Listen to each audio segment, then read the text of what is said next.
The rattlesnake's fangs sank deep before Caleb Mercer even saw it strike. Pain exploded up his arm like liquid fire, and the toy horse he'd been reaching for clattered to the porch boards. Inside the cabin, 4 babies slept, oblivious that their father was dying just feet away. Leo, 3 years old. Luke, barely 2. Hattie, 18 months. And Micah, still nursing at 6 months. No mother. No family within 50 miles. Just a widowed rancher and the venom racing toward his heart. Then, through the shimmering heat waves rising off the Wyoming dust, a figure appeared on horseback. A woman, riding straight toward his collapsing world. Before we begin this journey through heartbreak and hope, I invite you to stay with us until the very end. And please, drop a comment telling me what city you're watching from. I want to see how far this story travels. Now, let's begin. The morning had started like every morning since Sarah died. With chaos barely contained and grief pushed down so deep, Caleb could almost pretend it wasn't there. He'd woken at dawn to Micah's wailing, the baby's cries cutting through the thin walls of the ranch house like a saw through pine. His arms had moved on instinct, lifting the infant from the cradle Sarah had woven with her own hands, bouncing him against his chest, while his other hand worked to heat a bottle over the stove. The goat's milk never seemed quite right, too thin, too cold, never the perfect warmth that Sarah had somehow always achieved. Leo had appeared in the doorway then, his too serious 3-year-old face smudged with sleep. "Papa, Luke's crying again." "I know, son. I hear him." Caleb had tested the milk against his wrist, still cold, and cursed under his breath. "Go wash your face. I'll be there in a minute." But minutes multiplied like rabbits on this ranch. By the time he'd gotten Micah fed and Luke changed and Hattie unstuck from where she'd wedged herself between the bed and the wall, the sun was already climbing toward its merciless peak. The breakfast dishes sat crusted with egg and porridge. The laundry he'd meant to do yesterday had fossilized into a mountain of sour-smelling fabric. The fence in the north pasture needed mending before the cattle found the gap. And somewhere in the middle of trying to do 17 things at once, Leo's toy horse, the one Sarah had given him for his 2nd birthday, had tumbled off the porch. Caleb should have left it. Should have told Leo they'd get it later, after the babies were down for their naps, after he'd fixed the fence, after the world stopped demanding more than one man could give. But Leo's face had crumpled with that particular devastation only a 3-year-old can muster, and Caleb was so damn tired of seeing his children sad. "Stay right there," he'd told them, settling all 4 in the front room where he could see them through the open door. "Don't move. I'll be back before you can count to 10. Luke had immediately tried to follow him. Caleb had scooped him up, carried him back inside, and started the count himself. 1, 2, 3. He'd stepped off the porch, reached down for the toy horse lying in the dust. And that's when the rattler struck. Caleb saw it only as motion, a brown blur uncoiling from beneath the porch step. He felt the impact, twin points of fire punching through the thin fabric of his shirt sleeve. Then came the pain, immediate and all-consuming, like someone had driven hot railroad spikes into his forearm. "God damn!" He jerked back, stumbling, and saw the snake retreating into the shadows, its rattle buzzing a belated warning. His arm was already swelling. 2 neat puncture marks wept blood and clear fluid, and the skin around them was turning an ugly mottled purple. Caleb's medical knowledge was limited. He knew how to set a broken bone and stitch a cut, but he knew enough about snake bites to understand he was in serious trouble. The venom was already spreading. He could feel it, a cold numbness creeping up toward his shoulder, his heart starting to hammer in his chest, as his body recognized the poison coursing through his veins. Inside, one of the babies started crying. Hattie, probably, or maybe Luke. Caleb couldn't tell anymore. Their cries had started to sound the same in the months since Sarah died, variations on a theme of motherless misery. He tried to move toward the door. His legs felt distant, unreliable. The porch seemed to tilt beneath him, and he grabbed for the railing with his good hand. Splinters bit into his palm. "Leo!" His voice came out strangled, weaker than he'd intended. "Leo, stay inside. Don't come out here." But even as he said it, he could hear small feet pattering across the floorboards. Leo appeared in the doorway, the toy horse forgotten, his eyes going wide as he took in his father's condition. "Papa, You're bleeding. I know, buddy. I need you to. Caleb's vision blurred. The world tilted again, harder this time, and his knees buckled. He caught himself against a porch post, his bad arm hanging useless at his side. I need you to be brave, okay? Can you do that? Leo nodded, tears already tracking down his dusty cheeks. Good boy. I need you to watch your brothers and sister. Don't let anyone leave the house. I just need to... What? What did he need to do? Ride 15 miles to town for a doctor? He could barely stand, cut the wound and suck out the venom. He'd heard that worked sometimes, but his hands were shaking so badly he'd probably just bleed himself out. The truth settled over him like a blanket made of lead. He was going to die here. On this porch, in the heat, while his 4 babies waited inside for a father who would never get up again. Sarah's voice echoed in his memory. Promise me if something happens, you'll take care of them. Promise me, Caleb. He'd promised. He'd sworn it on everything holy. And now he was breaking that promise because he'd been stupid enough to reach for a goddamn toy without checking for snakes first. Inside, Micah's wails reached a new pitch. Caleb could hear Luke trying to comfort him. Shh, baby, shh, in his small, uncertain voice. The sound nearly broke what was left of Caleb's heart. His legs gave out completely. He slid down the porch post, ending up sitting with his back against the rough wood, his useless arm cradled in his lap. The venom was moving faster now. His tongue felt thick in his mouth. His breathing came in shallow gasps. Through the tears blurring his vision, through the heat shimmer rising off the hard-packed earth of the yard, Caleb saw movement. At first he thought it was a hallucination, death playing tricks on his oxygen-starved brain. A figure on horseback, dark against the bright sky, riding up the long approach to his ranch. He blinked. The figure remained, drew closer. A woman. She sat her horse like she'd been born in the saddle, her posture straight despite the obvious miles behind her. Dark hair pulled back in a practical bun, a simple traveling dress the color of creek water, and saddlebags that bulged with supplies, including what looked like a cloth-wrapped bundle he would later learn contained a loaf of bread she'd baked that morning, intending to share it with whatever family gave her directions to the new schoolhouse. The woman dismounted before her horse had fully stopped, hitting the ground with surprising grace. Her eyes took in the scene with quick intelligence. The man slumped on the porch, the swelling arm, the small face peering terrified from the doorway. Snakebite. Her voice was Eastern educated, but not soft. There was steel underneath the cultured vowels. Caleb managed a nod, tried to speak. My children. I see them. She was already moving, already taking charge with the kind of calm competence that made Caleb think of field surgeons and frontier midwives, women who'd seen too much to panic at the sight of blood. How long ago? Few minutes. Good. That's good. We have time. She knelt beside him, her hands already working at the binding of his shirt sleeve. I'm going to need you to stay conscious for me, Mr. Mercer. Caleb Mercer. Mr. Mercer. I'm Clara Whitfield. I'm the new school teacher for this district, though that hardly matters right now. What matters is keeping you alive. She ripped his sleeve clean away from the shoulder, exposing the angry wound and the discolored flesh around it. This is going to hurt. Quite badly, I'm afraid. Try not to move. She produced a knife from somewhere, small, wicked sharp, with a handle worn smooth from use. Caleb's brain, fuzzy from venom and shock, tried to understand why a schoolteacher would carry such a thing. Then the blade bit into his flesh just above the bite marks, and he stopped thinking about anything except the bright new pain that whited out his vision. Clara worked with ruthless efficiency.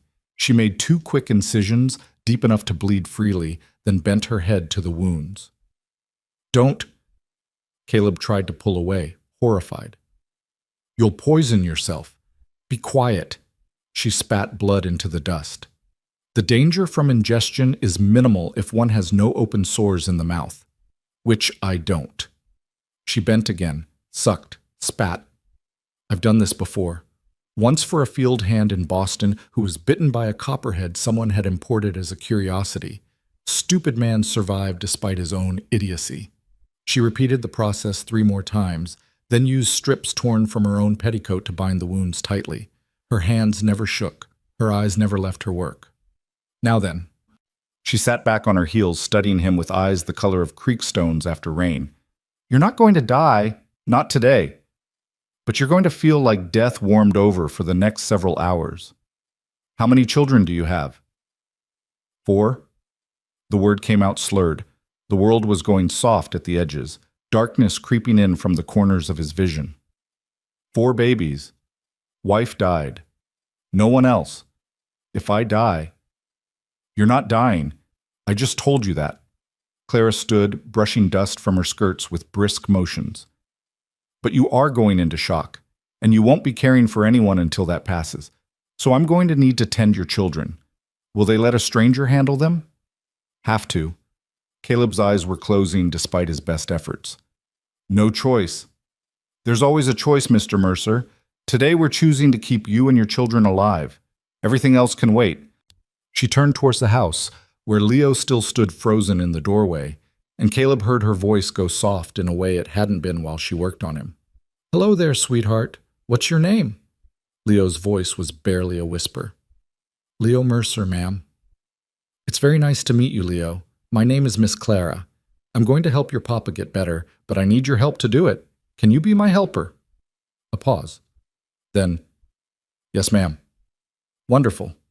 First, I need you to tell me how many brothers and sisters you have. 2 brothers and a sister. Luke is 2. Hattie is, I don't remember, baby. And Micah is the baby. 4 children under 3 years old. Clara's voice held something that might have been awe or might have been horror. And your papa has been managing alone? Mama died. Papa says we have to be brave. Your papa is right, and you're being very brave right now. I'm proud of you. She climbed the porch steps, paused beside where Caleb sat. Her hand came down on his shoulder, steady and surprisingly strong. Mr. Mercer, I'm taking your children inside where it's cooler. I'm going to get them settled, and then I'm going to get you settled. After that, I'm riding to town for a proper doctor. Do you understand? Caleb tried to nod. His head lolled forward instead. Good enough. Her voice came from farther away now, from inside the house. Leo, show me where you keep the water and where your papa keeps the medical supplies, if he has any. Caleb lost time after that. He was aware of being moved, strong arms under his shoulders, his boots scraping across wood, the blessed coolness of shade. Someone pressed a tin cup to his lips and he drank without thinking, water cutting through the thickness in his throat. When he surfaced again, he was lying on the settee in the front room. The babies were quiet, an ominous sign under normal circumstances, but now it felt like a miracle. Through half-closed eyes, he could see Clara moving around his house with purpose, Leo trailing after her like a duckling following its mother. She'd found the medical kit Sarah had assembled, herbs and tinctures and bandages kept in an old ammunition box. Clara sorted through it with quick efficiency, selecting what she needed and discarding the rest. Your mama was a prepared woman, she said to Leo, not looking up from her work. These herbs are well chosen. Is this willow bark? I don't know, ma'am. It is. Good for pain and fever. Your papa is going to need both. She was grinding something in a bowl, adding water from the kitchen pump. Can you tell me when your mama passed? I see her things are still here, still organized. It can't have been long. Spring. Leo's voice went small. She went to sleep and didn't wake up. Papa says she's with the angels now. Clara's hands paused in their work for just a moment. When she spoke again, her voice was gentler than Caleb had yet heard it. I'm sure she is. And I'm sure she's very proud of what a good helper you're being. She brought the bowl to Caleb, helped him sit up enough to drink. The mixture was bitter as sin, but he got it down. Almost immediately, he could feel it working, not taking away the pain, but making it distant, manageable. Rest now, Clara told him.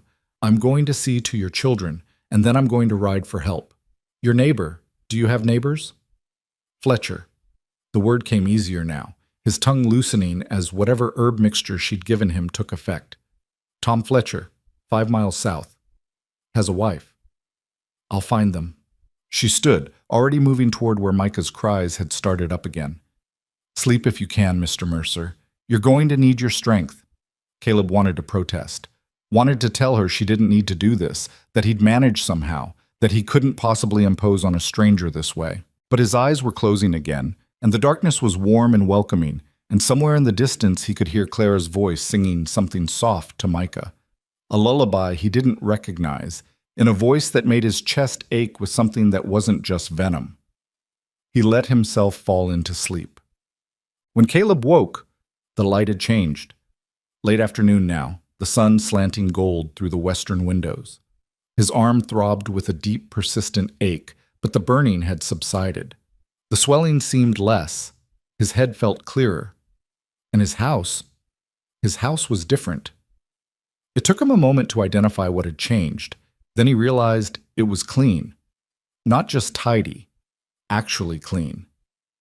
The breakfast dishes had been washed and stacked. The laundry mountain had been conquered and hung to dry on lines strung across the back porch. The floor had been swept. Even the windows looked like someone had taken a rag to them. More than that, it smelled different.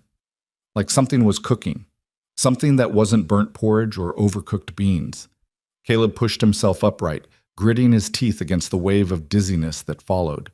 His legs felt like water, but they held when he stood. He made his way to the kitchen, using the wall for support.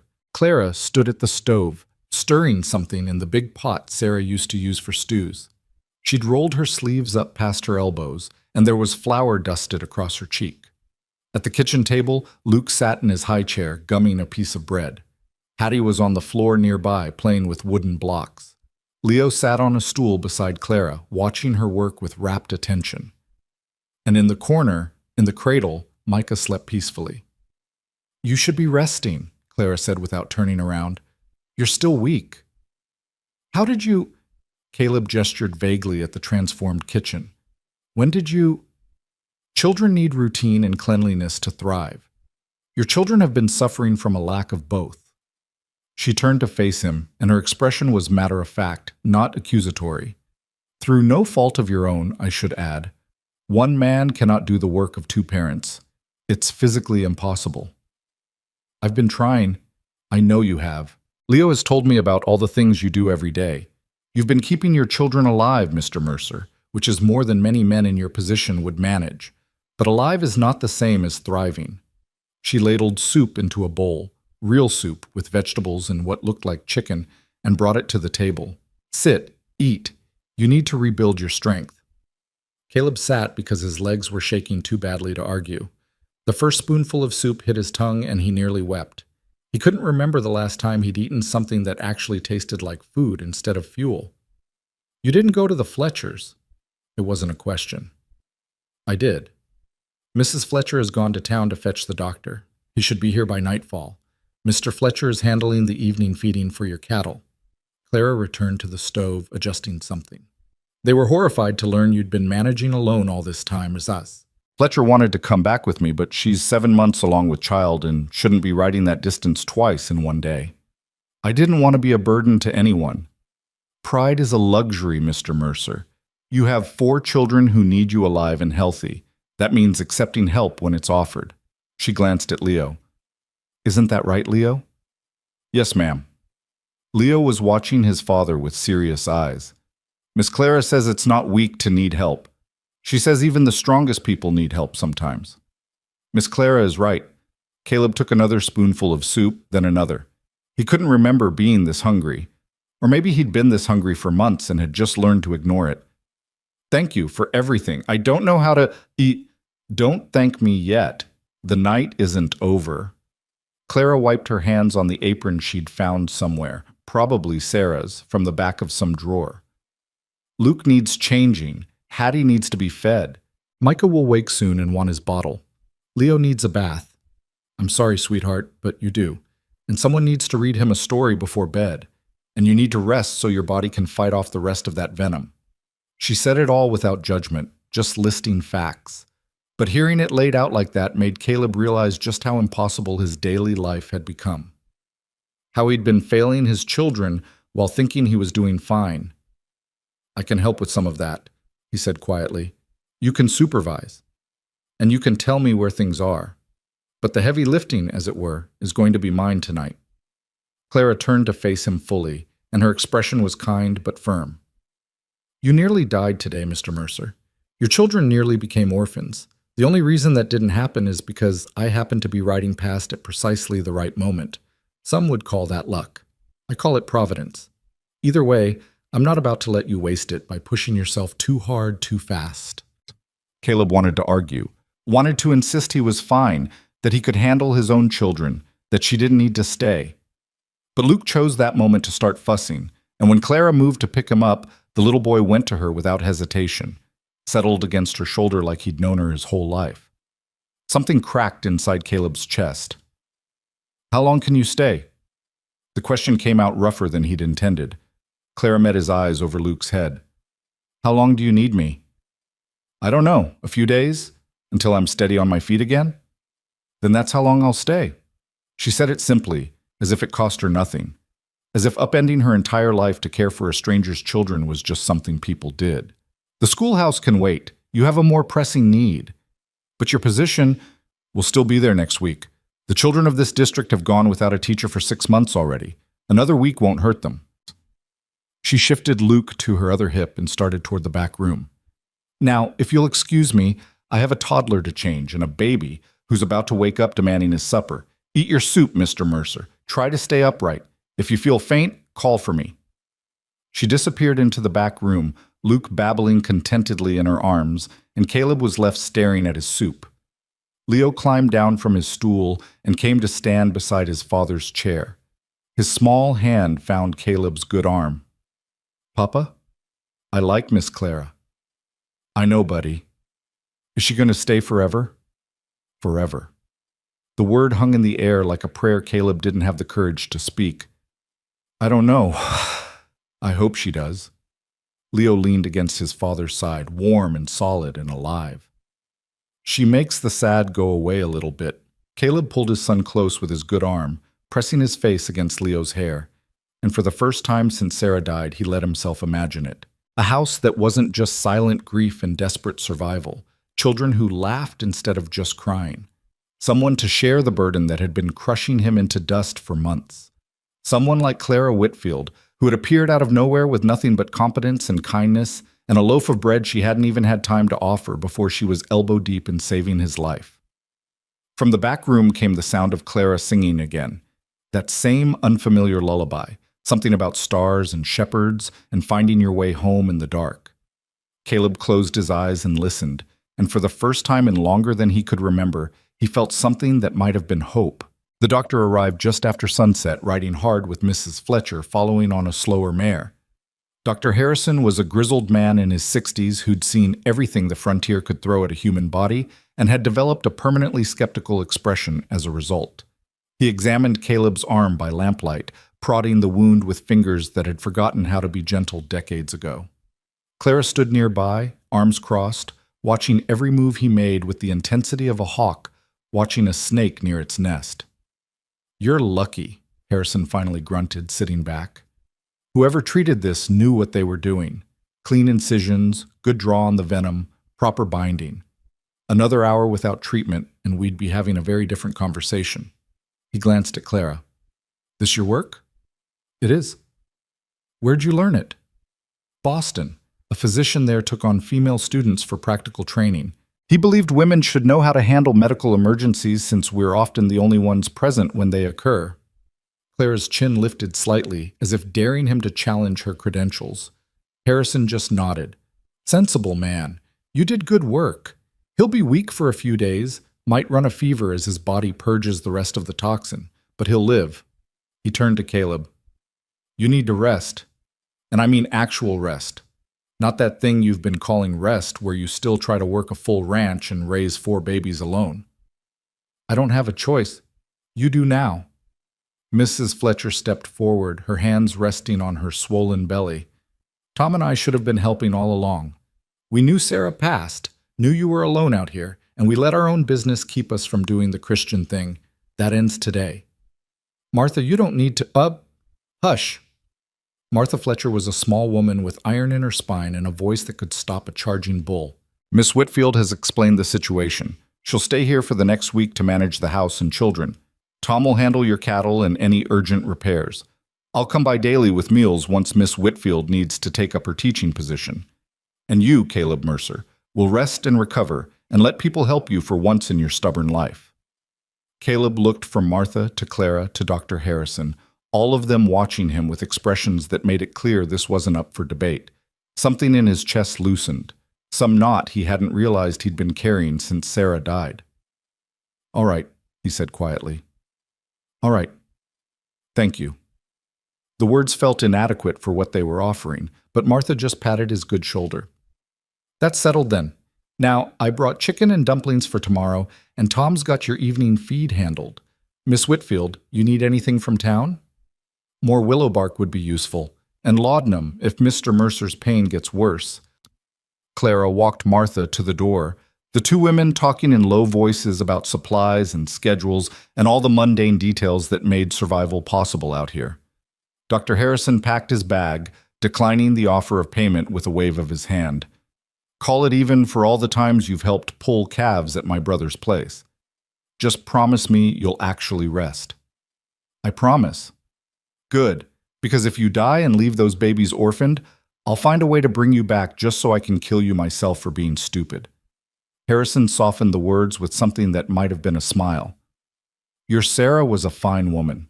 She'd want you alive and whole for those children." After they left, the house settled into quiet. Clara moved through the evening routine with Leo's help.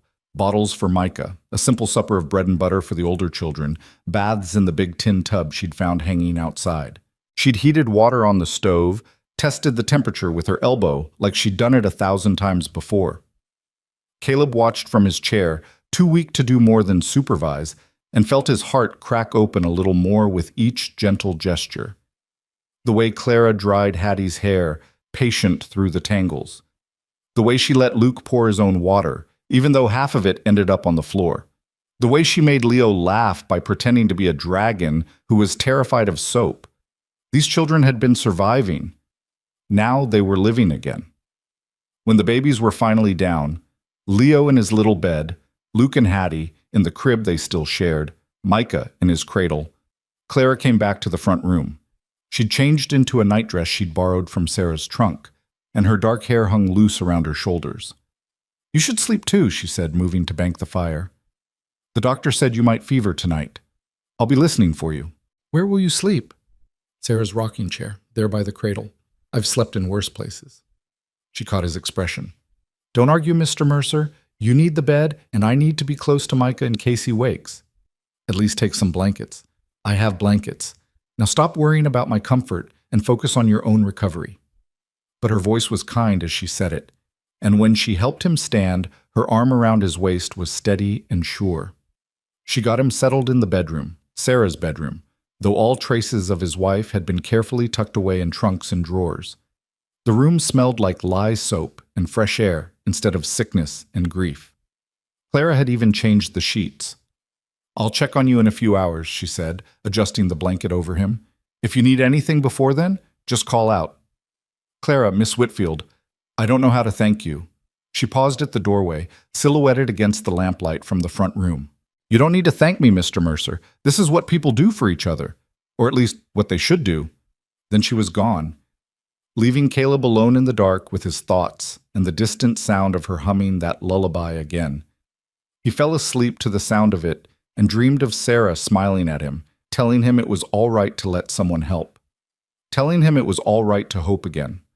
The fever came just before midnight, hot and sudden as a prairie fire. Caleb woke tangled in sheets soaked with sweat, his body shaking so hard his teeth rattled.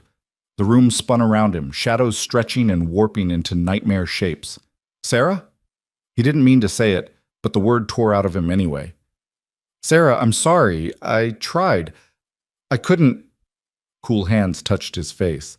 A woman's voice, low and steady, but not Sarah's. "Shh, Mr. Mercer. You're all right. It's just the fever. I'm here." "Can't do this alone," he mumbled, only half aware of what he was saying. "Too much. Too hard. The babies, they need you alive, and you're going to be alive. Do you hear me? This is just your body fighting. Let it fight." Something pressed against his lips. A cup.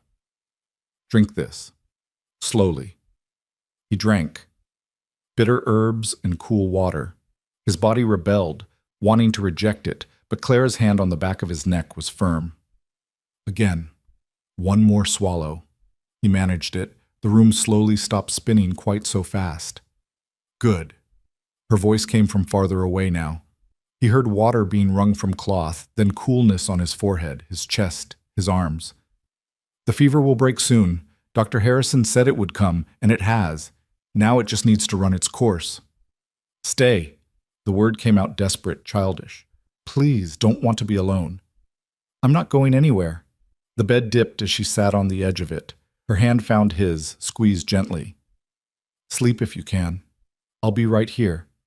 Caleb held onto her hand like a drowning man holds driftwood and let the fever carry him under again. When he surfaced next, gray dawn light was creeping through the windows and his nightshirt was dry. The fever had broken. Clara sat in the chair beside the bed, her head tilted at an uncomfortable angle, dead asleep. Their hands were still clasped together on top of the blanket. Caleb studied her in the thin morning light. Without the constant motion that characterized her waking hours, he could see the exhaustion in her face, the shadows under her eyes, the fine lines at the corners of her mouth that spoke of worries carried and sorrows endured. She wasn't a young woman, probably 30, maybe 32, old enough to have lived, to have lost things, to know that life out here wasn't the romantic adventure the Eastern newspapers made it out to be. And yet she'd stayed, had ridden for help, cleaned his house, tended his children, sat up all night with a fevered stranger. Why? As if sensing his scrutiny, Clara's eyes opened. For a moment she looked disoriented. Then awareness returned and she straightened in the chair, wincing at the stiffness in her neck. You're awake and lucid. She reached out to touch his forehead with the back of her hand. Fever's gone. How do you feel? Like I was trampled by cattle, but alive. He realized he was still holding her hand and reluctantly let go. Did you sleep at all? Enough. She stood, smoothing her borrowed nightdress. I should check on the children. Micah will be wanting his bottle soon. Clara, last night, did I... He couldn't quite remember what he'd said in his delirium, only that he'd said too much, revealed too much. You were feverish. People say all sorts of things when they're feverish. Her expression gave nothing away. Don't worry about it. But something in her eyes told him she remembered every word. The next 3 days passed in a blur of slowly returning strength and domestic routine. Caleb graduated from the bed to the chair, from the chair to short walks around the house, from the house to the porch where he could sit in the sun and watch Tom Fletcher mending his fences. And through it all, Clara was there, not hovering, not coddling, but present. A steady force that seemed to know exactly when to push him to do more and when to make him rest. She ran his household with quiet efficiency, learning where everything was kept and how each child liked things done. Leo appointed himself her constant shadow, trailing after her, asking endless questions about Boston and books and whether dragons were real. Luke grew brave enough to climb into her lap during story time. Even Hattie, who'd been wary at first, started reaching for Clara when she cried. Only Micah seemed to resist, fussing whenever Clara tried to feed him, arching away from her shoulder. It was the one thing that seemed to frustrate her. He knows I'm not his mother, she said one afternoon, walking the screaming baby back and forth across the front room. Babies can tell. He's just hungry. Caleb pushed himself up from his chair, still moving carefully. Let me try. He took Micah, settled into Sarah's rocking chair, and offered the bottle. Micah latched on immediately, his cries cutting off like someone had turned a switch. Clara stood watching, her arms wrapped around herself. What am I doing wrong? Nothing. He's 6 months old. Sarah only passed 2 months ago. He still remembers her smell, her heartbeat. Caleb shifted Micah to a more comfortable position. Give him time. He'll come around. And if he doesn't? Children need consistency, Mr. Mercer. They need to know who's caring for them. If I'm only here temporarily... She cut herself off, but the implication hung in the air between them. If she was only here temporarily, what happened when she left? Would Micah learn to trust her only to have her disappear like his mother had? Would all the children? Would Caleb? How much longer can you stay? He asked quietly. Clara moved to the window, looking out at the endless Wyoming grassland. I'm expected at the schoolhouse Monday next. That gives us 4 more days. 4 days. Less than a week. Then she'd ride away and his life would return to what it had been. Impossible, exhausting, slowly crushing him under its weight, despite Martha Fletcher's promises of help. "We should talk," Clara said, still facing the window, "about what arrangements you'll make. For the children." Martha said she'd help. Martha is 7 months pregnant with her 4th child and lives 5 miles away. She can bring meals, certainly, but she can't be here every day. She can't tend 4 babies while also managing her own household. Clara turned to face him, her expression serious. "You need live-in help, Mr. Mercer. A housekeeper or a wife?" The word wife landed between them like a stone dropped in still water. "I can't just... Sarah's only been gone 2 months. I'm not suggesting you could or should." Clara's voice was gentle but firm. "I'm being practical. Those children need consistent care from someone who lives here, who can give them the attention they need. You need a partner to share the burden of this ranch and this family. That's not betraying Sarah's memory. That's honoring the children she left behind." Caleb looked down at Micah, now sleeping in his arms, milk-drunk and peaceful. How does a man even go about finding someone willing to take on 4 babies in a struggling ranch? The same way anyone finds a spouse out here: newspaper advertisements, introductions from friends, mail-order bride services. She said it matter-of-factly, as if discussing the price of cattle. There are plenty of women back east who'd welcome the chance at a new life, even one that comes with considerable responsibility. You make it sound like a business transaction. Most marriages are, in one way or another. At least out here, people are honest about it. Clara moved closer, her eyes searching his face. Would that be so terrible? A marriage based on mutual need and respect rather than romantic attachment. Is that what you'd want? The question escaped before Caleb could stop it. If you were looking for a husband? Something flickered in Clara's expression. Surprise, maybe, or something more complicated. What I want is irrelevant. I have a teaching position waiting for me. A career I've worked years to achieve. That's not something I'd give up lightly. But if you were looking, Caleb pressed, not quite sure why he couldn't let it go. Would you want romance, or would practical be enough? Clara was quiet for a long moment. When she spoke, her voice was softer than he'd ever heard it. I think I'd want what most people want. To be seen. To be valued.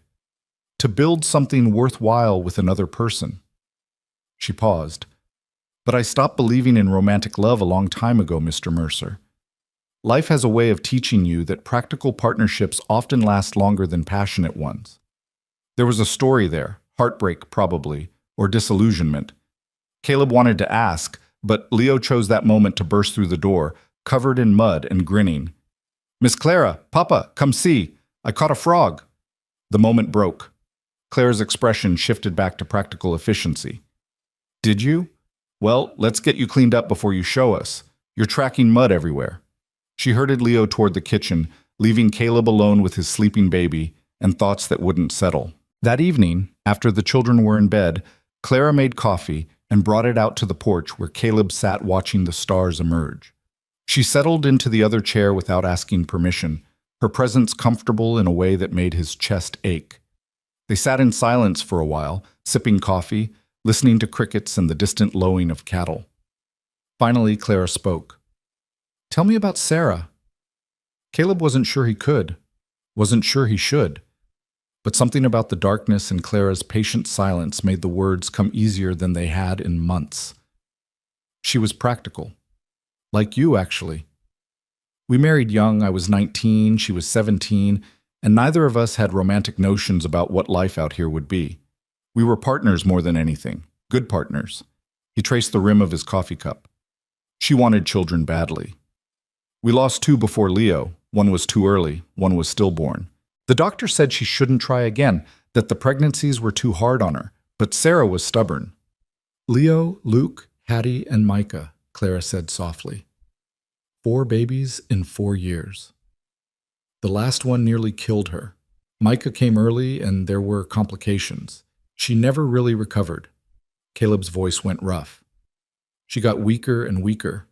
Finally just went to sleep one night and didn't wake up. Doctor said her heart gave out, said her body just couldn't take anymore. And you blame yourself. It wasn't a question, but Caleb answered anyway. I should have stopped her, should have been stronger, should have said no to more children, but she wanted them so badly, and I couldn't deny her anything. That's not how marriage works, Mr. Mercer. She made her own choices, adult choices, knowing the risks. Clara set down her coffee cup. You can't shoulder responsibility for decisions she made about her own body. Just tell that to the voice in my head that says I killed her. That voice is grief talking, and guilt. Neither one is rational. She turned in her chair to face him.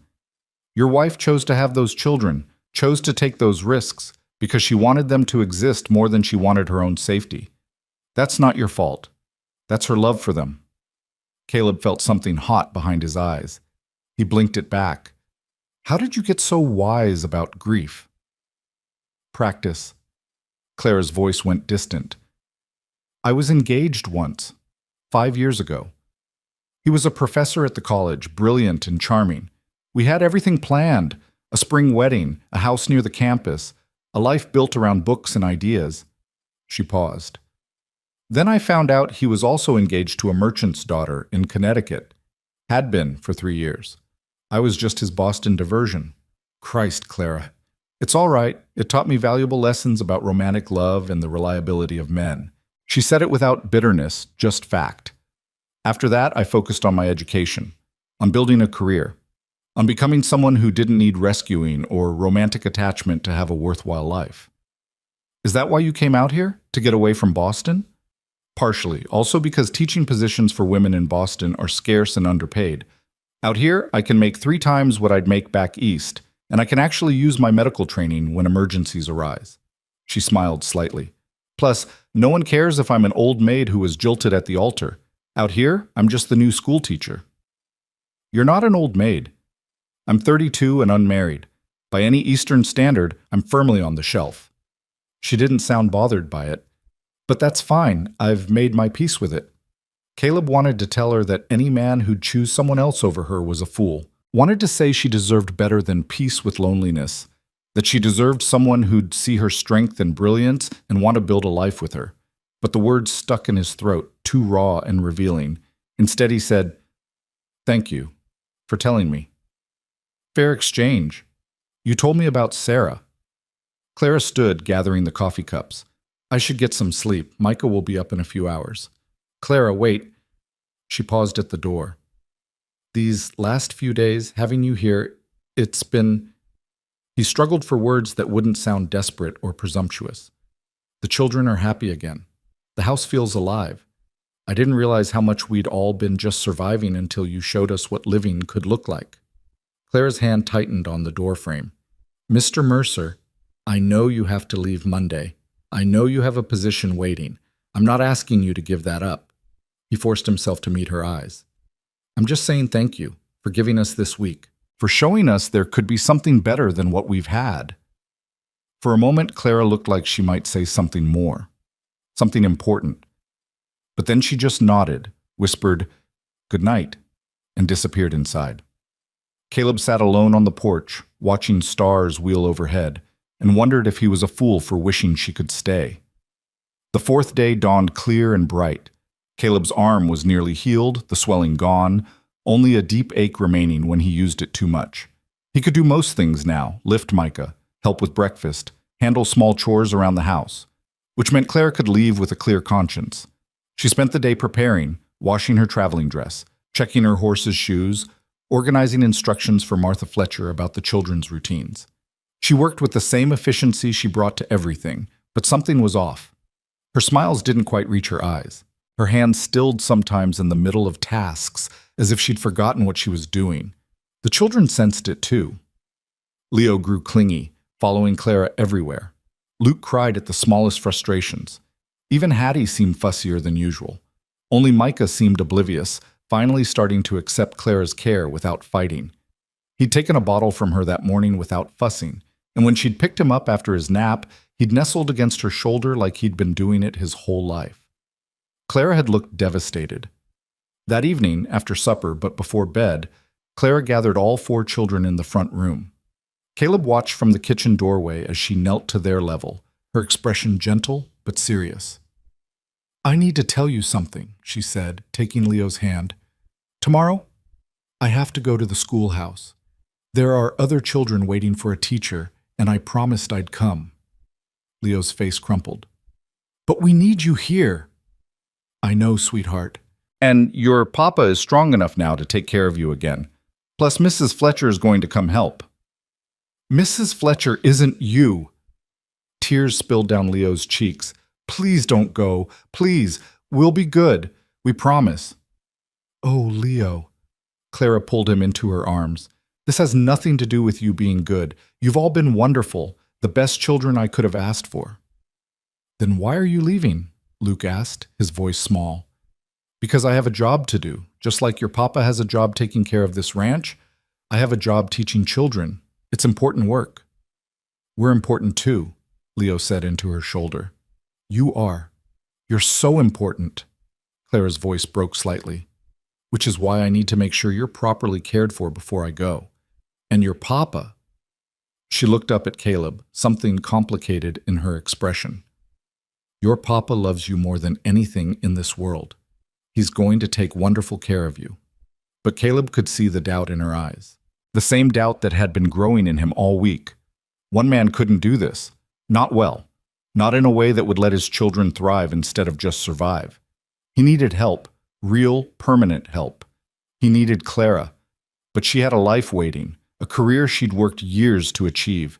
He couldn't ask her to give that up for 4 children who weren't hers and a man she barely knew. Could he? Later, after the children were finally in bed, Leo still sniffling, Luke clutching his blanket like a lifeline, Caleb found Clara on the porch. She stood at the railing, staring out at the dark prairie, her shoulders tense. They'll be all right, he said quietly, coming to stand beside her. Children are resilient. So everyone keeps saying, Clara didn't look at him. Doesn't make it hurt less to leave them. You could stay. The words hung in the air between them.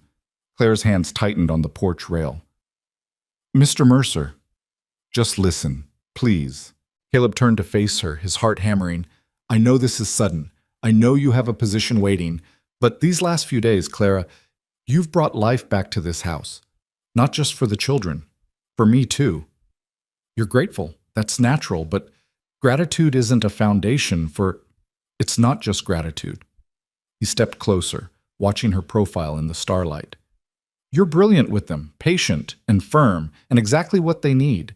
And you fit here, like this place was waiting for you. I have a career. You could teach here, in town. It's only 5 miles. You could ride in during the week, come home at nights. He was talking too fast, too desperate, but couldn't stop. Or teach from here. Some of the ranch children need tutoring. You could... Caleb. She finally turned to face him, and her eyes were bright with unshed tears. What exactly are you asking me? He took a breath. Let it out. Took the leap. Marry me. Clara stared at him. You can't be serious. I am. Completely serious. The words came easier now that he'd started. Not a romantic proposal. A practical one. You said yourself that's what works out here. A partnership based on mutual need and respect. I've been here less than a week. Long enough to see what we both need. You need a place where your skills are valued, where you can use your medical training and your education. I need help with these children and this ranch. We could help each other. That's insane. No more insane than any other frontier marriage. How many couples out here married after knowing each other a week? A day? He reached out, stopping just short of touching her. Clara, I'm not asking you to love me. I'm asking you to be my partner, to help me raise these children and run this ranch. In return, you'd have a home, security, a family, and respect. God, Clara, such respect. She was shaking her head, but her eyes told a different story. He could see her turning it over, weighing the possibilities. What about romance? What about... We're both too practical for romance. You said so yourself. He managed a slight smile. But we could have something better, something solid, built on honesty and mutual goals and genuine care for each other's well-being. The children adore you. You know they do. Your wife just died 2 months ago, and Sarah would want this. She'd want her children cared for by someone capable and kind. She'd want me to have help instead of drowning alone. His voice went rough. Please, Clara. At least think about it. Clara turned back to the prairie, silent for so long Caleb thought she'd refuse. Then, quietly, what would people say? That we're practical, that we're doing what's best for the children, that we're two sensible adults making sensible choices. He stepped closer. What do you say? She was quiet for another long moment. Then, I say, I need to think about it. Give me tonight. It wasn't a yes, but it wasn't a no either. Caleb nodded, not trusting his voice, and left her alone with her thoughts and the endless Wyoming stars. Inside, he checked on his children, all four sleeping peacefully, unaware their entire future might be decided by dawn. He thought about Sarah, about whether she'd approve or be horrified. But all he could remember was her voice in those final weeks. Promise me you won't try to do this alone. Promise me you'll find help. He'd promised. Maybe this was how he'd keep that promise. He just had to hope that when morning came, Clara Whitfield would still be there. Caleb didn't sleep. He lay in the darkness, listening to the house settle around him, every creak of floorboard making his heart jump, with the hope that Clara was coming to give him her answer. But the night passed in silence, broken only by Micah's brief crying at 2 a.m. and the sound of Clara's soft footsteps as she tended to him. When dawn finally came, pale and hesitant through the eastern windows, Caleb rose and dressed with hands that wouldn't quite steady. He found Clara already in the kitchen, fully dressed in her traveling clothes, her hair pinned up with severe precision. Her packed saddlebags sat by the door. His heart sank. Coffee? She asked without looking at him, her voice carefully neutral. Please. He sat at the table, watching her move through the familiar motions of preparing breakfast. She'd learned where everything was kept, had developed her own rhythm in this kitchen. The thought that this might be the last time he'd see it made his chest tight. She poured 2 cups, set one before him, and finally met his eyes. Her expression was unreadable. I didn't sleep, she said. Neither did I. I made a list, pros and cons, practical considerations, potential complications. She pulled a folded paper from her pocket, smoothed it on the table between them. Her handwriting covered both sides in neat, orderly columns. I'm a rational person, Mr. Mercer. I don't make decisions based on emotion. I know. His throat felt tight. What did your list tell you? Clara was quiet for a moment, her finger tracing the edge of the paper. It told me that logically, your proposal makes sense.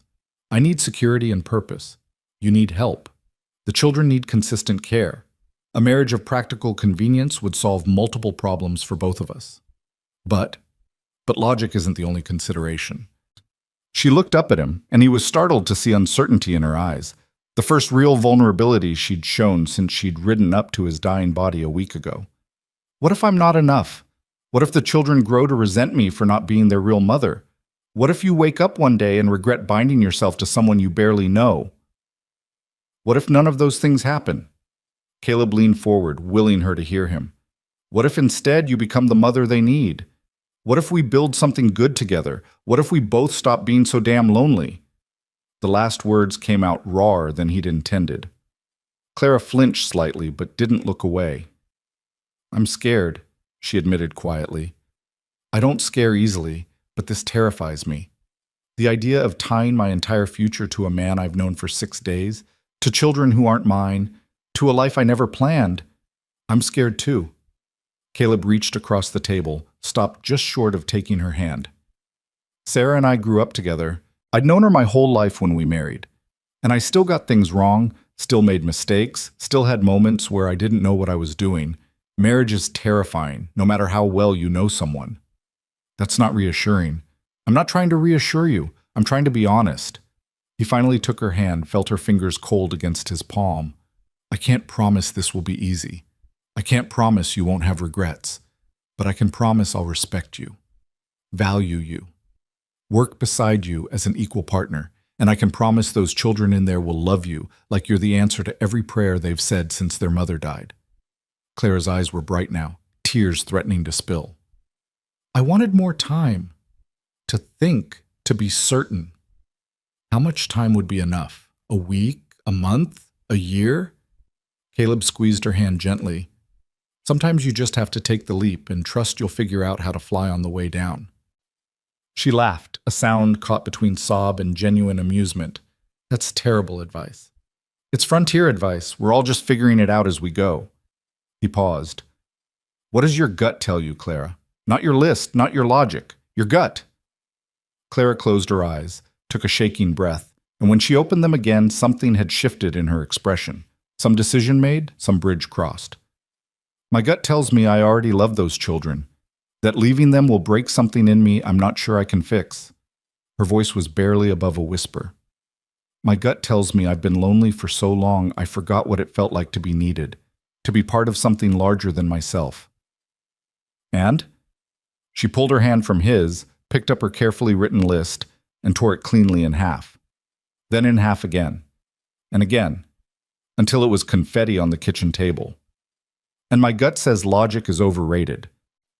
She met his eyes, and for the first time since he'd known her, Clara Whitfield smiled with her whole face. Yes, I'll marry you. The relief that crashed through Caleb nearly buckled his knees. You will? I will. On one condition. Anything. We're honest with each other, always. No pretending, no polite fictions, no suffering in silence. If this is going to work, we need to be genuine partners. That means real communication, even when it's uncomfortable. Caleb stood, moved around the table, and took both her hands in his. Deal. Honest partnership. Starting now. Starting now, she echoed, and then she was in his arms, trembling slightly, and he was holding her like she might disappear if he loosened his grip. They stood that way for a long moment, two practical people who'd just made the most impractical decision of their lives, until Leo's voice called from the bedroom. Miss Clara, Papa, I'm hungry. Clara pulled back, laughing and wiping her eyes. I suppose we should tell them. Together? Together. They found all four children awake, Leo trying to help Luke out of the crib, while Hattie stood holding the rails, and Micah kicked his legs in the cradle, working up to a proper cry. Good morning, darlings, Clara said, and Caleb heard the difference in her voice, the shift from temporary caregiver to something more permanent. We have some news. Leo froze, his face going wary. You're still leaving? Actually, no, I'm staying. Clara knelt so she was at his eye level. Your papa and I talked last night, and we've decided, if it's all right with you, that I'm going to stay here, forever. Leo's eyes went wide. Forever, forever? Forever, forever. I'm going to marry your papa and become, well, I suppose I'll become your new mother, if that's something you'd want. For a moment, Leo just stared at her. Then he launched himself into her arms with such force he nearly knocked her over, sobbing into her shoulder. Yes, yes, I want that. Please don't go. Please.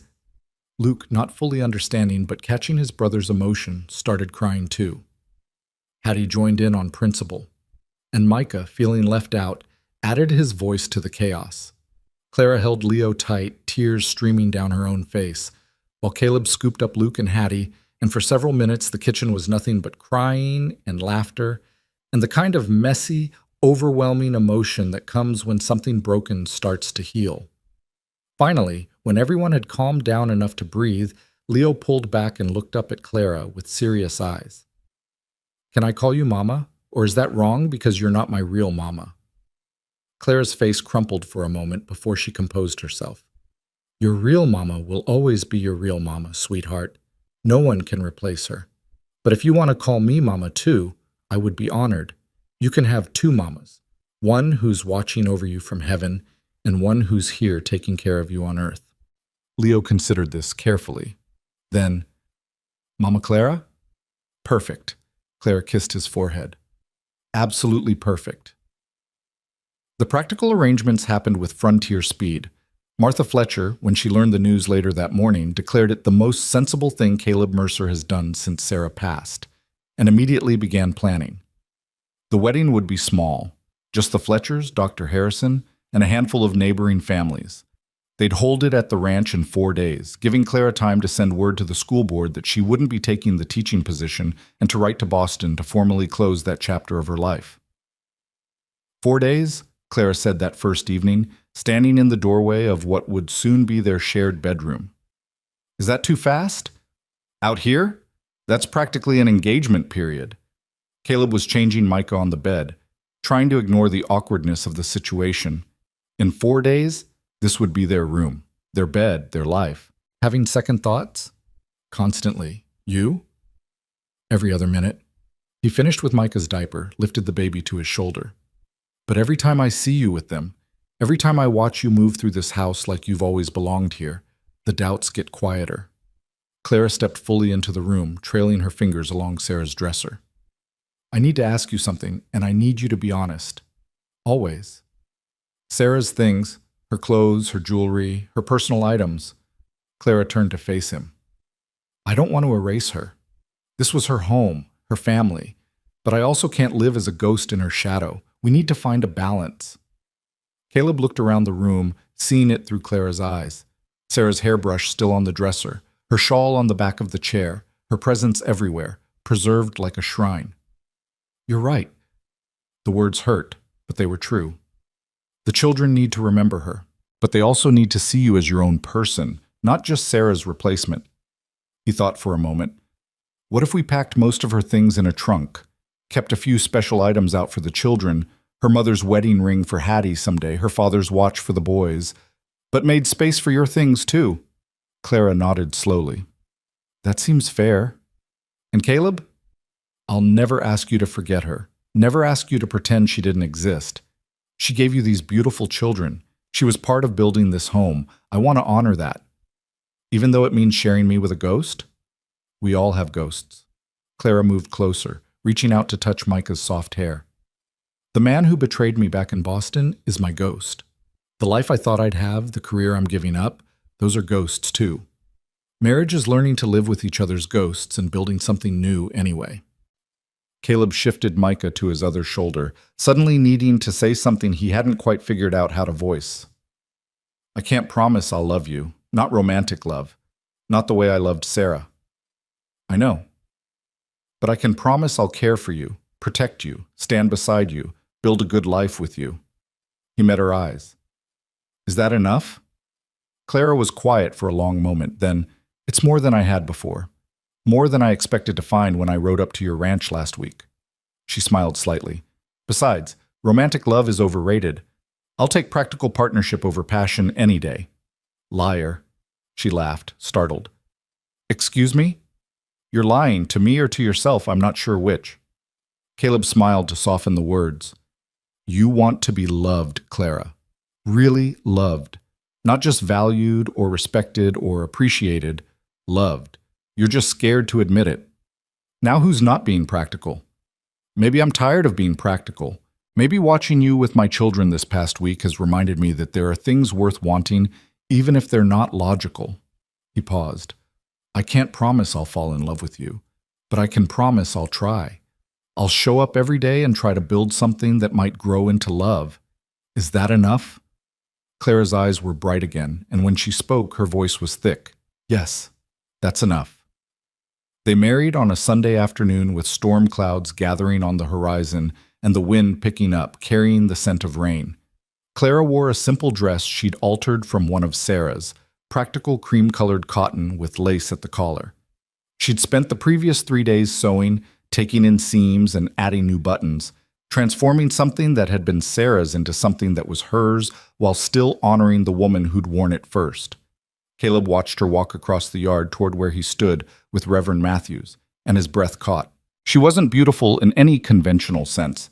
Her features were too strong, her manner too forthright, her age too far from the youthful bloom society valued. But she was striking, confident, real in a way that made every other woman he'd ever known seem like watercolor paintings compared to oil. Leo walked beside her, appointed ring bearer, and taking his job with utmost seriousness. Luke toddled behind, occasionally distracted by rocks. Martha Fletcher carried Hattie on one hip and Micah on the other, bringing up the rear like a practical ant managing chaos. When Clara reached him, she met his eyes with an expression that was equal parts terrified and determined. Caleb took her hand, squeezed gently. Still time to run, he whispered. Where would I go? I already sent my resignation to the school board. Fair point. Reverend Matthews cleared his throat. He was a circuit preacher who covered 5 counties, officiating at weddings and baptisms and funerals with equal efficiency. He'd known Sarah, had presided at her funeral, and Caleb could see the questions in his eyes about whether this remarriage was too fast, too soon, too suspicious in its convenience. But he began the ceremony anyway, his voice carrying over the rising wind.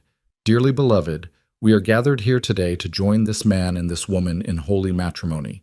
Marriage is not to be entered into lightly, but with full knowledge of the commitment being made." His eyes moved between Clara and Caleb. "Mr. Mercer, Miss Whitfield, you come here today as 2 individuals who have faced hardship and loss. You come seeking partnership, seeking to build a family together. Do you both enter into this union freely and with clear understanding of what you're undertaking?" "We do," they said in unison. Matthews nodded. Marriage in the frontier is both different and the same as marriage anywhere else.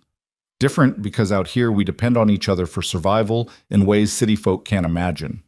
Same because at its core, marriage is about 2 people choosing each other every day, through hardship and joy, sickness and health, poverty and prosperity. He looked at Caleb. "Caleb Mercer, do you take this woman to be your lawfully wedded wife? To honor her, respect her, provide for her, and stand beside her through all the days of your life?" Caleb thought of Sarah, of the promises he'd made 18 years ago to a girl he'd known his whole life. These words were the same, but everything else was different. He was different, older, wounded, carrying grief and 4 small lives that depended on him. And Clara was different from Sarah in every way that mattered. But that didn't make this less real, less binding, less important. "I do," he said firmly. Matthews turned to Clara. "Clara Whitfield, do you take this man to be your lawfully wedded husband, to honor him, respect him, support him, and stand beside him through all the days of your life?" Clara's hand tightened in his. For a moment, Caleb thought she might actually bolt. Then she took a breath and spoke with the same calm competence she'd shown when drawing venom from a snakebite. "I do." "The rings?" Leo stepped forward, so careful with the 2 simple gold bands Tom Fletcher had helped Caleb buy in town. Sarah's wedding ring was packed away for Hattie. These were new. A fresh start, a different promise. Caleb slipped the first ring onto Clara's finger.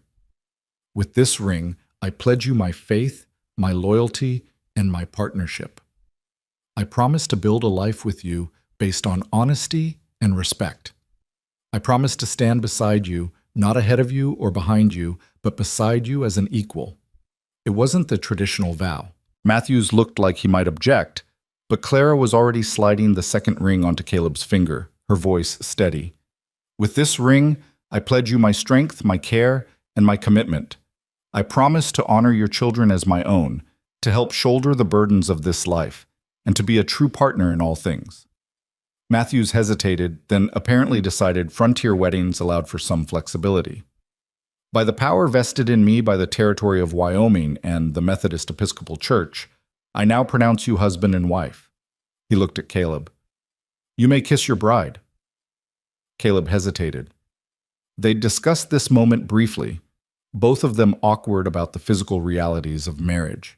Claire had been clear that she expected the marriage to be real in all ways. "I'm not interested in a celibate partnership," she'd said bluntly, but they'd agreed to take things slowly, let intimacy develop naturally. But this kiss was just ceremony, just symbol. He leaned forward, pressed his lips gently to hers. It was brief, chaste, probably unsatisfying to the small crowd of neighbors watching. But in that moment, Caleb felt something shift, felt the reality of what they'd just done settle over both of them like a blanket. Clara Whitfield was now Clara Mercer, his wife, his partner, the mother of his children. The weight of it was terrifying and exhilarating in equal measure. The wedding celebration was simple. Food laid out on makeshift tables in the yard, Martha's famous apple pie, Tom Fletcher's fiddle providing music. The children ran wild, released from the solemnity of the ceremony. Leo kept introducing Clara to everyone as "my new mama," his pride evident in every word. Even Micah seemed content, passed from arm to arm, smiling at the attention. As evening drew on and neighbors began to depart, offering congratulations and advice and promises to visit, Caleb found himself standing beside Clara, watching the sun set in brilliant oranges and reds. "Mrs. Mercer," he said quietly, testing out the name. "That's going to take getting used to." Clara glanced at him. "This morning I was Clara Whitfield, spinster schoolteacher from Boston. Tonight I'm Clara Mercer, frontier wife and mother of 4. It's disorienting." "Regrets already?" "No." She said it firmly. "Uncertainties, yes. Fear, absolutely. But not regrets, not yet anyway." Honest answer. We promised honesty. Clara turned to face him fully. "Caleb, I need you to understand something. I'm going to make mistakes, lots of them. I've never been a wife or a mother. I'm going to do things wrong, say things wrong, handle situations poorly. So will I. I've been a widower with 4 babies for 2 months. I barely know what I'm doing from one day to the next. Then we'll figure it out together." Clara held out her hand. "Partners?" Caleb took her hand, felt the unfamiliar weight of the wedding ring on her finger. "Partners." The first night was awkward. They'd agreed Clara would move into the main bedroom, their bedroom now, while the children stayed in their various beds in the other room. Caleb had moved Sarah's things earlier that day, packing most of them away as they'd discussed, and Clara had brought in her few possessions from her saddlebags. It wasn't enough to fill the space Sarah had left.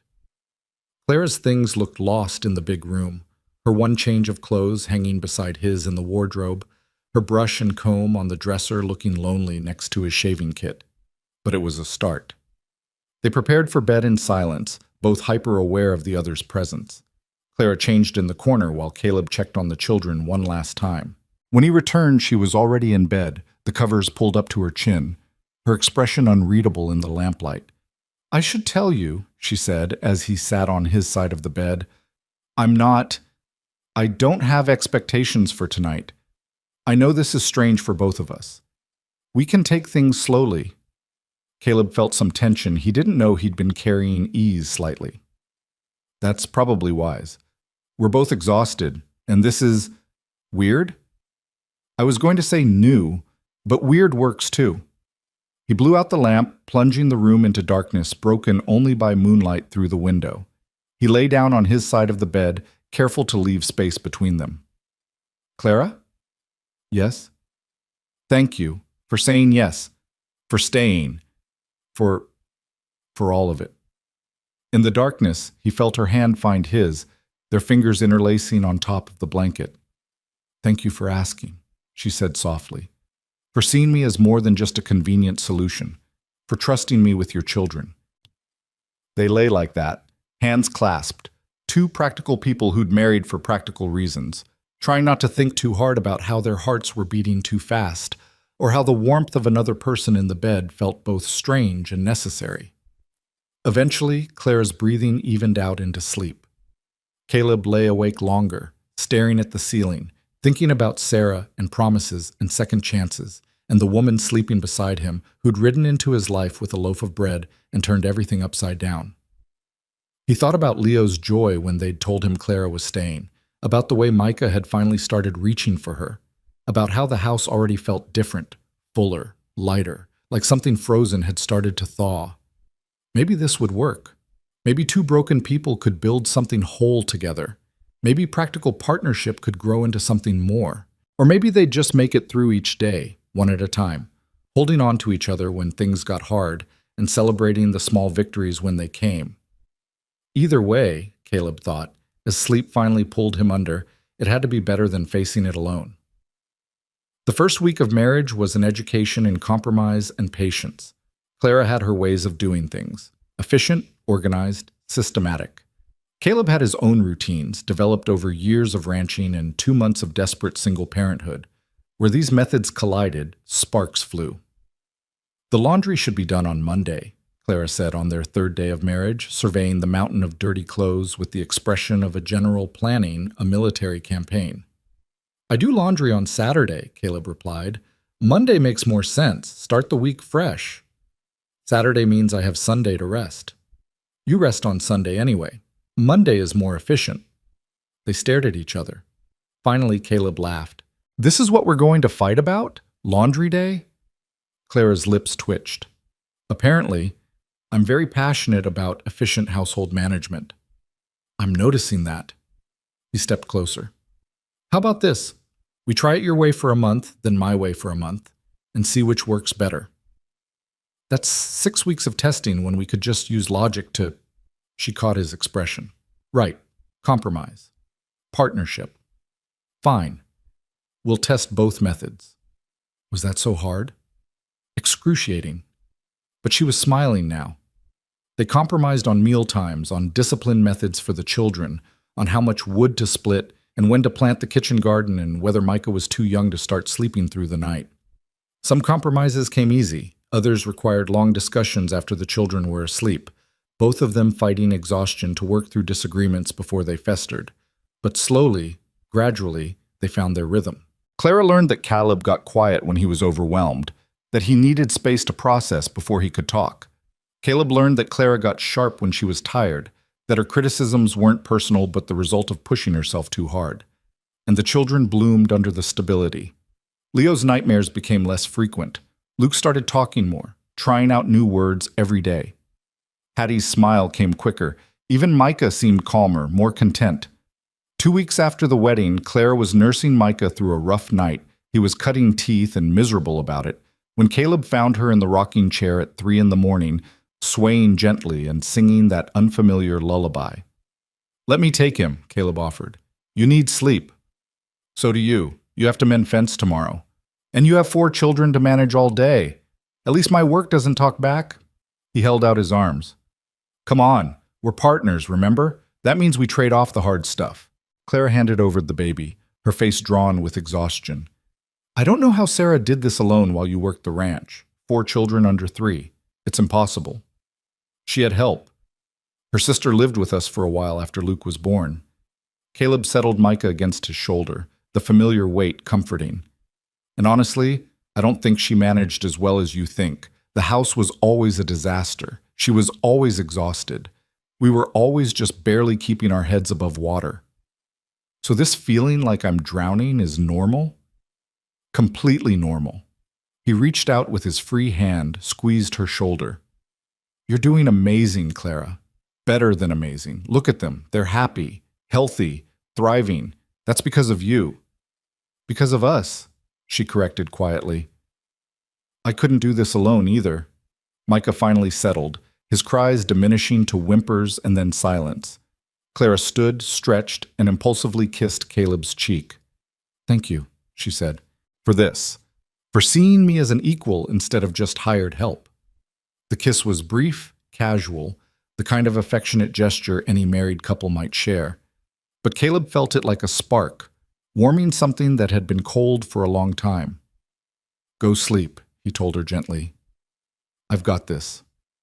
She went, and Caleb sat alone in the darkness with his youngest child, wondering when exactly Clara had gone from practical solution to genuine partner, when her presence in his house had shifted from temporary relief to permanent necessity, when he'd started looking forward to her smile, her laugh, her sharp observations about everything from politics to the proper way to make biscuits, when somewhere in the chaos of daily life, she'd become not just his wife, but his friend.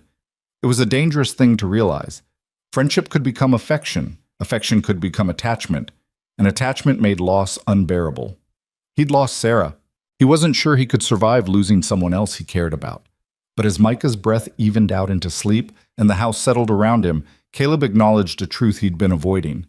It was already too late to protect his heart. Clara had slipped past his defenses without even trying, armed with nothing but competence and kindness and a determination to make his impossible life somehow work. He was attached, invested, beginning to care in ways that went far beyond practical partnership. And judging by the gentle kiss she'd just given him, by the way her eyes lingered on him when she thought he wasn't looking, by the small gestures of affection that had started creeping into their daily interactions, she might be feeling it too. The question was what they'd do about it, whether they'd acknowledge this shift from practical to personal, or whether they'd keep pretending this was just a marriage of convenience when it was clearly becoming something more. Caleb looked down at Micah, sleeping peacefully now, and made a decision. He'd promised Clara honesty. That meant being honest about this too, even if it was terrifying. Tomorrow he'd tell her. Tomorrow, they'd talk about what was growing between them and decide together how to navigate it. Tomorrow, he'd take another leap and trust they'd figure out how to fly. But tonight, he'd just hold his son and listen to his wife sleeping in the next room and let himself feel grateful for the strange twists of fate that had brought them all together. Tomorrow came with rain hammering the roof and thunder rolling across the prairie like cannon fire. The children woke scared, Luke crying and Hattie clinging to the crib rails with wide eyes. Clara was up before Caleb could move, gathering them close and speaking in that calm voice that seemed to make everything less frightening. "It's just a storm, darlings. Just noise. The house is strong. We're all safe together." Caleb watched from the doorway as she settled them in the front room. Leo pressed against her right side, Luke on her left, Hattie in her lap, Micah cradled in one arm. She'd become an expert at holding multiple children at once, her body a shelter they instinctively sought when the world got loud. The conversation he'd planned would have to wait. The fence mending would have to wait. Everything would wait while the storm passed and his family needed tending. Family. When had he started thinking of them that way? Not just his children and his convenient wife, but his family, complete and whole, despite how recently it had been assembled. Clara looked up and caught him watching. Something passed between them, some wordless understanding, and she smiled. Not her practical smile, not her capable manager of chaos smile, but something softer, something real. "Coffee?" she mouthed over the children's heads. He nodded, moved to the kitchen, and started the morning routine while she kept the children calm. This was their rhythm now, trading off responsibilities, covering for each other, working in tandem like a team that had been together for years instead of weeks. By mid-morning, the storm had settled into steady rain, and the children had gotten restless. Clara organized them into helping make bread, letting Leo knead dough while Luke made a mess with flour, and Hattie banged a wooden spoon on the table. Micah watched from his cradle, occasionally kicking his legs in approval. Caleb worked on harness repairs at the kitchen table, close enough to help if needed, but trying to stay out of Clara's way. He watched her teach Leo how to fold the dough, watched her patience when Luke dumped flour on the floor for the third time, watched her kiss Hattie's floury nose and make the little girl giggle. She was good at this. Not just competent, good. She genuinely enjoyed them, found joy in their chaos instead of just enduring it. And they knew it, responded to it, bloomed under it. "Mama Clara," Leo said suddenly, looking up from his kneading with serious eyes. "Are you going to have a baby?" Clara's hands stilled in the dough. The kitchen went very quiet except for the rain outside. Clara glanced at Caleb, her expression unreadable. "That's not something we can plan, sweetheart. Babies come when they come." "But do you want one?" Leo persisted with the relentless logic of a 3-year-old. "A baby that's yours and Papa's together?" Caleb saw Clara's throat work as she swallowed. They hadn't discussed this, hadn't talked about whether their marriage would include more children or whether 4 was already more than enough. "I think," Clara said carefully, "that would be wonderful. But I also think the 4 of you are pretty wonderful already. So whether there are more babies or not, I'm happy." It was a diplomat's answer, giving nothing away. Leo seemed satisfied and went back to his kneading, but Caleb caught the flicker of something in Clara's eyes. Longing, maybe. Or fear. Or both. Another thing they needed to talk about. The list was getting longer. That afternoon, while the children napped and the rain continued its steady drumming, Caleb found Clara folding laundry in the bedroom. She worked with precise efficiency, creating neat stacks of small clothes and linens. "We should talk," he said from the doorway. Clara's hands paused. "That's rarely a good opening." "No, I mean—" He stepped into the room, closed the door behind him. "We should talk. About us. About what this is becoming." She set down the shirt she'd been folding and turned to face him fully. "All right. I'm listening." Now that he had her attention, Caleb wasn't sure where to start. He moved to the window looking out at the rain-soaked prairie, gathering his thoughts. "When I asked you to marry me, I said it would be practical. A partnership based on mutual need and respect. No romantic expectations." "I remember." "I was lying." He turned to face her. "Or maybe I believed it at the time, but it was still a lie. Because Clara, somewhere in the last 3 weeks, this stopped being just practical for me." Her expression didn't change, but he saw her hands tighten on the laundry. What are you saying? I'm saying I care about you. Not just as the mother of my children or the manager of my household. I care about you as a person, as Clara. The words came easier now that he'd started. I look forward to talking with you at the end of the day. I find myself thinking about things I want to tell you. I notice when you're tired or sad or frustrated and I want to fix it. He stopped, took a breath. I'm falling for you. Maybe I already have. And I know that wasn't the deal, but I promised you honesty, so there it is. Clara stared at him for a long moment. Then she sat down on the edge of the bed, her legs apparently no longer willing to hold her. I thought it was just me, she said quietly. What? I thought I was the only one feeling it. This shift from practical to personal. She looked up at him, her eyes bright. I told myself it was just gratitude, or loneliness, or some misguided maternal instinct extending to you along with the children. But Caleb, I can't stop thinking about you either. About whether you're warm enough when you're working outside, whether you're eating enough, whether you're happy. She stood abruptly, pacing to the dresser and back. This wasn't supposed to happen. We were supposed to be partners, colleagues, not this. Would that be so terrible? Caleb moved closer. If we became more than partners? Yes, because more means risk, more means vulnerability, more means I could lose you and it would destroy me. Her voice cracked. I married you because it was safe, because practical partnerships don't break your heart when they end. But if this becomes love, Caleb, real love, then I'm not safe anymore. Neither am I. He reached out, took her hand. Sarah's death nearly killed me. Not just the grief, but the guilt, the loneliness, the weight of trying to do everything alone. I swore I'd never put myself in that position again, never care enough about someone that losing them would break me. Then why are you telling me this? Why not just keep it practical like we planned? Because I'm tired of being safe. I'm tired of holding pieces of myself back because I'm scared of getting hurt. He squeezed her hand. And because you deserve to know the truth, you deserve to make an informed decision about what this marriage becomes. Clara pulled her hand away, wrapped her arms around herself. What if I can't do this? What if I'm not brave enough? Then we'll stay practical. I won't push for more than you can give. But Clara, he waited until she looked at him. I think you're braver than you believe. You rode up to a dying stranger and saved his life. You agreed to marry a widower with 4 babies after knowing him less than a week. You left behind everything familiar to build a life in a place you'd never been. That's not the behavior of someone who plays it safe. That was different. Those were calculated risks based on logical assessment of circumstances. Was it logical when you tore up your list of pros and cons? She flinched slightly. No.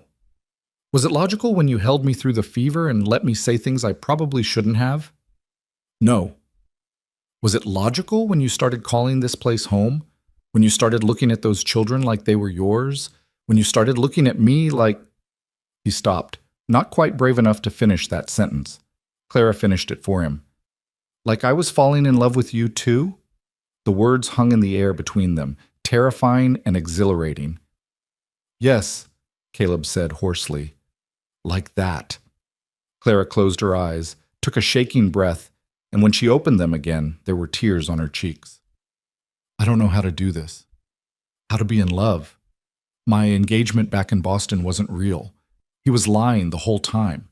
And I convinced myself I didn't care, that I was better off alone. But the truth is, I was just scared. Scared of trusting someone and being wrong. Scared of giving my heart away and having it broken. I'm scared too. Caleb moved closer until only inches separated them. Terrified, actually, but I'm more scared of living the rest of my life wondering what we could have been if we'd been brave enough to try.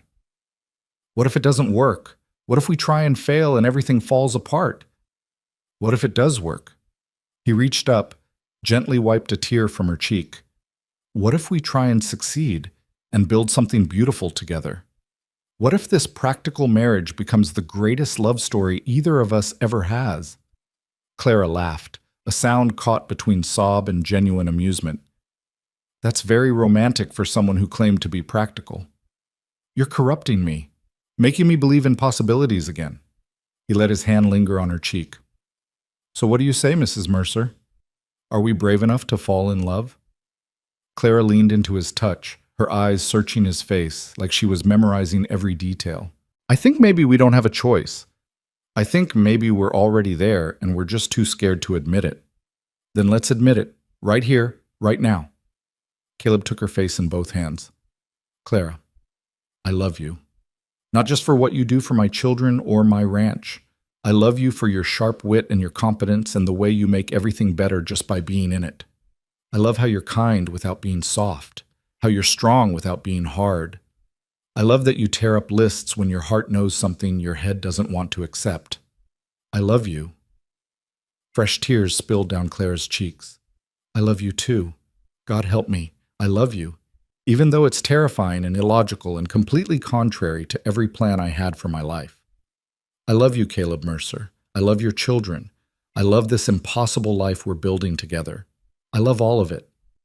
Then she was in his arms, and he was holding her like she was the answer to every prayer he'd forgotten how to say. She felt right there, solid and real and his, in ways that went beyond legal documents and practical arrangements.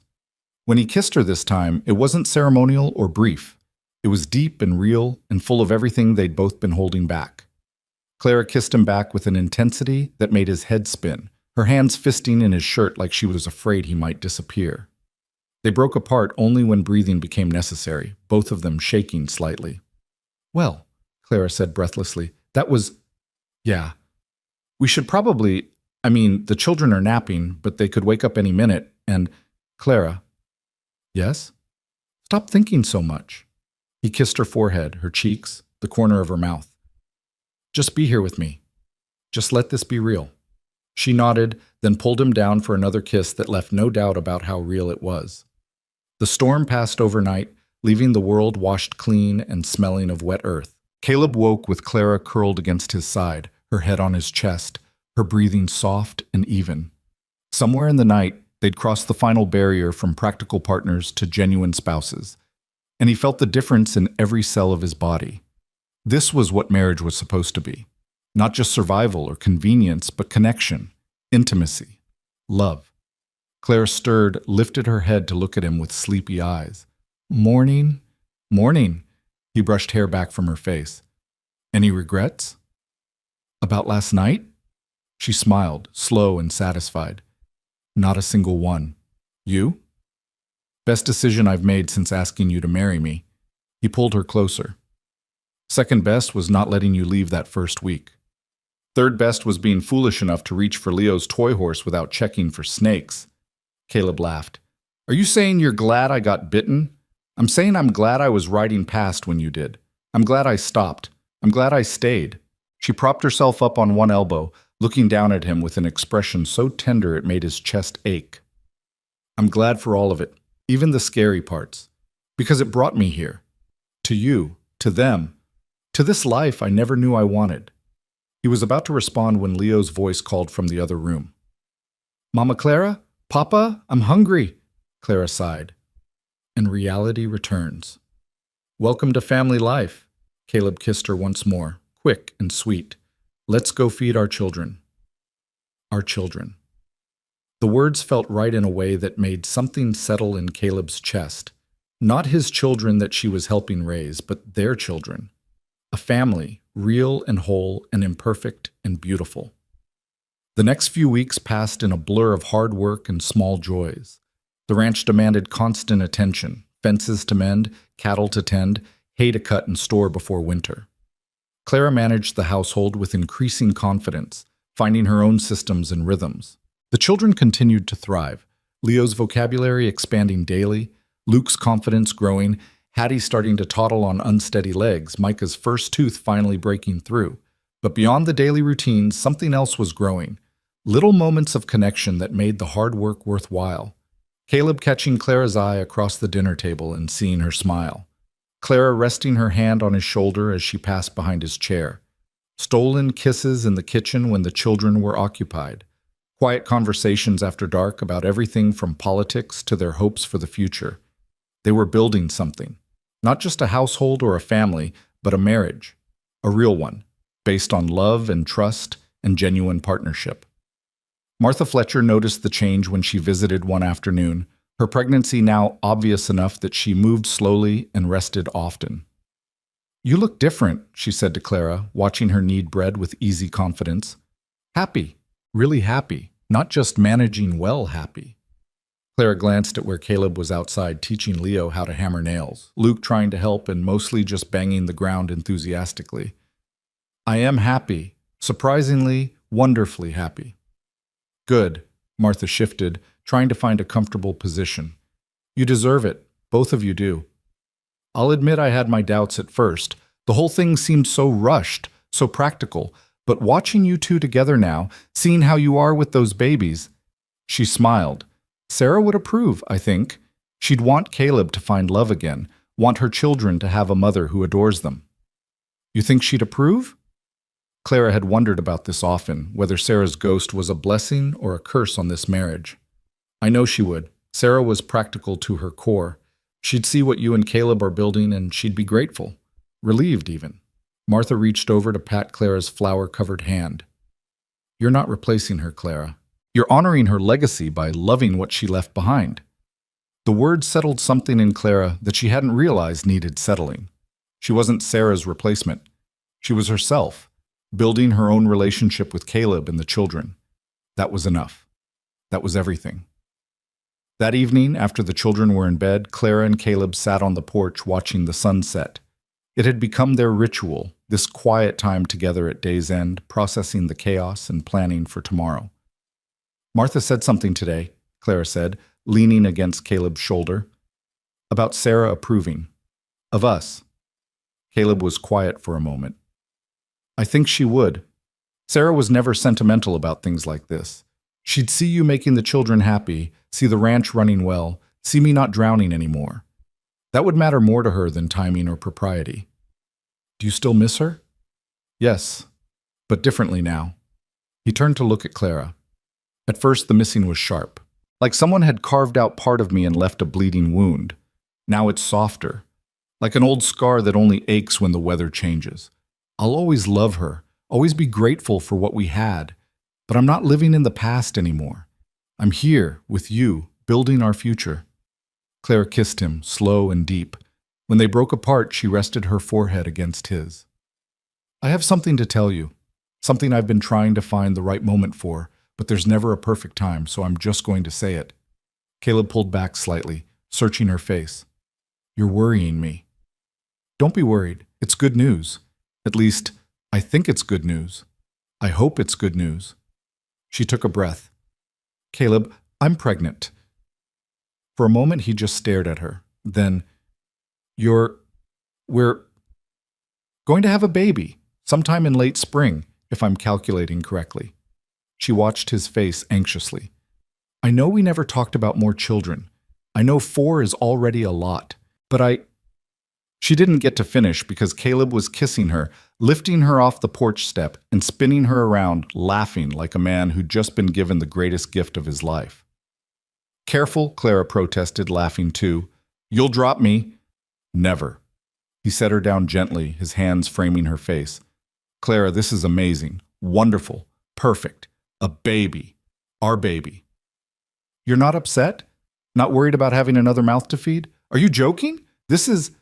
He seemed unable to find words big enough. "This is everything. A baby that's ours together. That we made because we love each other. That's not a burden, Clara. That's a gift." Tears were streaming down Clara's face now, but she was smiling so wide it hurt. "I was so scared to tell you. Scared you'd think I'd tricked you or trapped you or..." "Stop." He kissed her tears away. "You didn't trick me. This is just life happening. Good life. Beautiful life."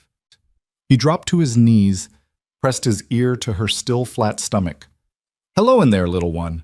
I'm your papa. I can't wait to meet you." Clara's hands came down to cradle his head, and she stood there on the porch with the man she loved kneeling before her, and felt more complete than she'd ever imagined possible.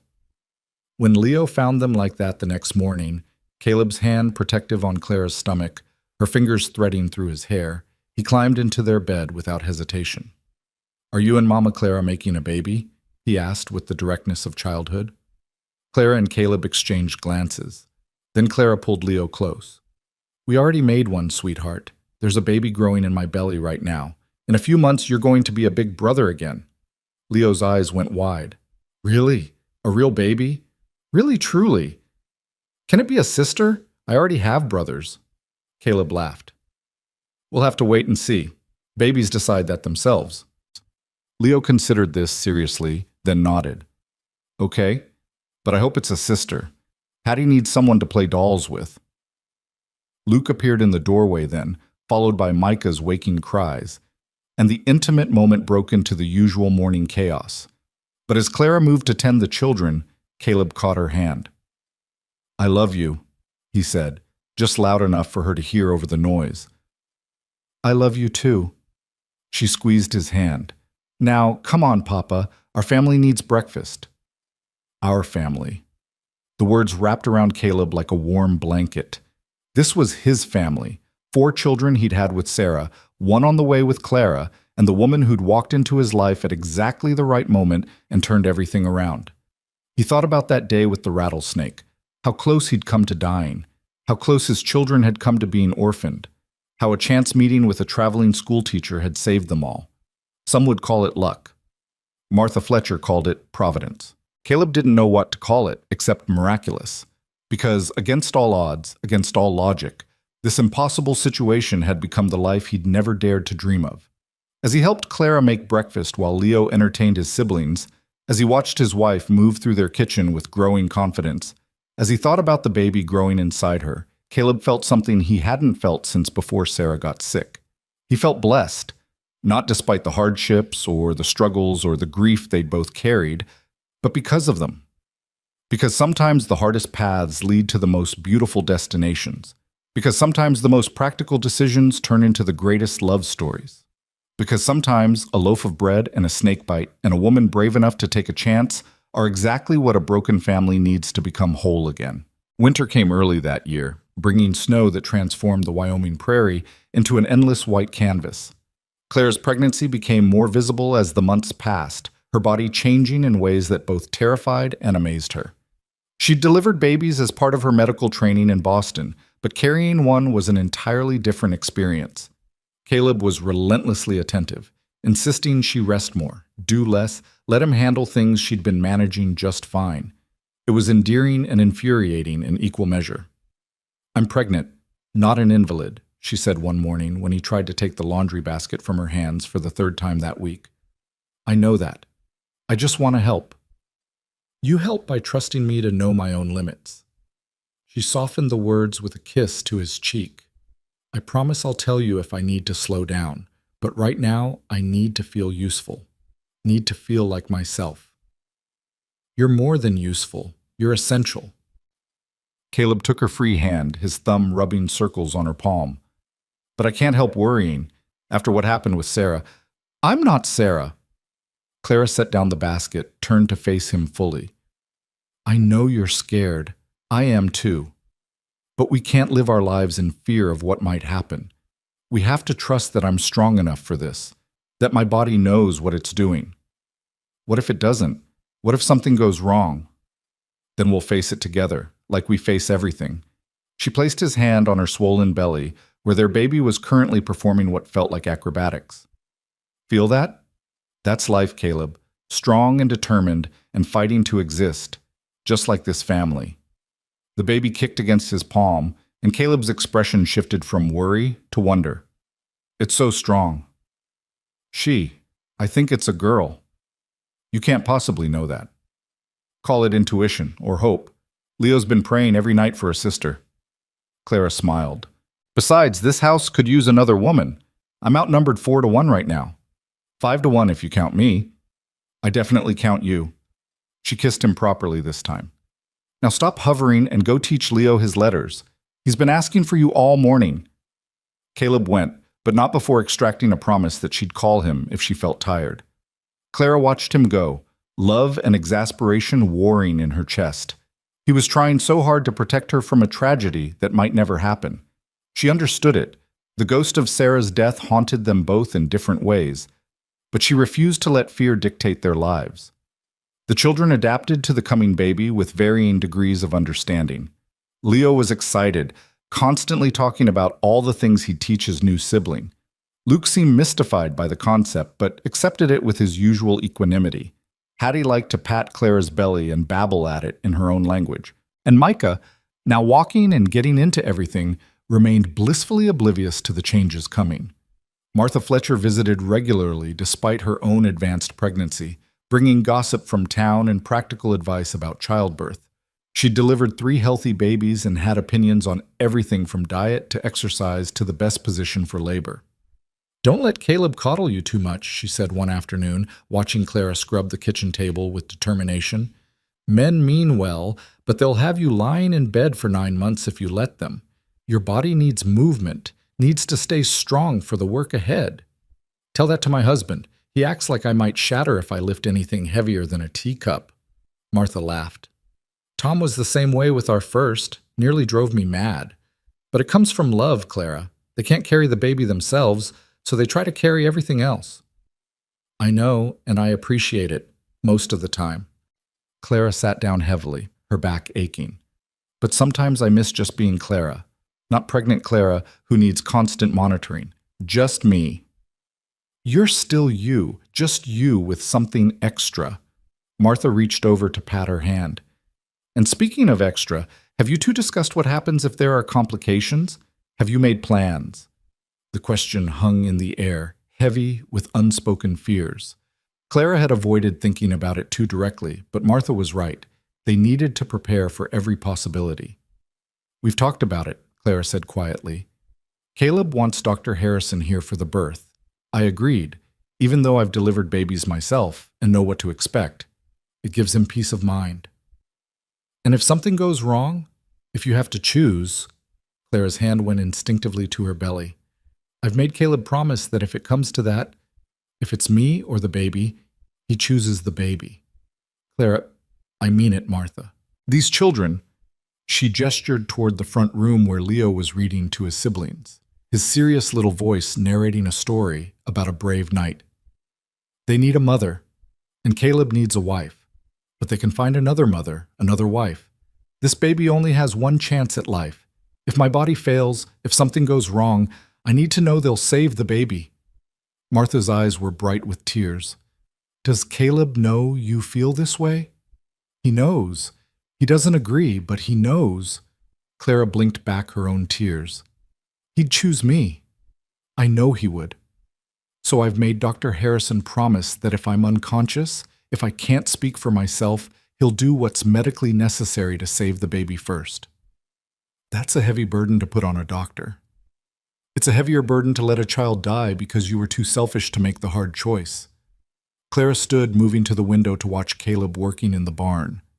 "I love him, Martha, more than I thought possible, but I love this baby too. And I won't let my fear of dying keep this child from living." Martha joined her at the window, both women watching the man who'd become so central to their lives. "You're braver than most, Clara Mercer." "I'm terrified. But being brave doesn't mean not being scared. It means doing what's right, even when you're scared to death." When Caleb came in for dinner that evening, Clara pulled him aside before they sat down with the children. "I need you to promise me something," she said, taking both his hands. "If this is about the baby again, it is. And I need you to actually promise, not just placate me." She waited until he met her eyes. "If something goes wrong during the birth, if there has to be a choice, you'll choose the baby." "Clara, we've talked about this. I can't."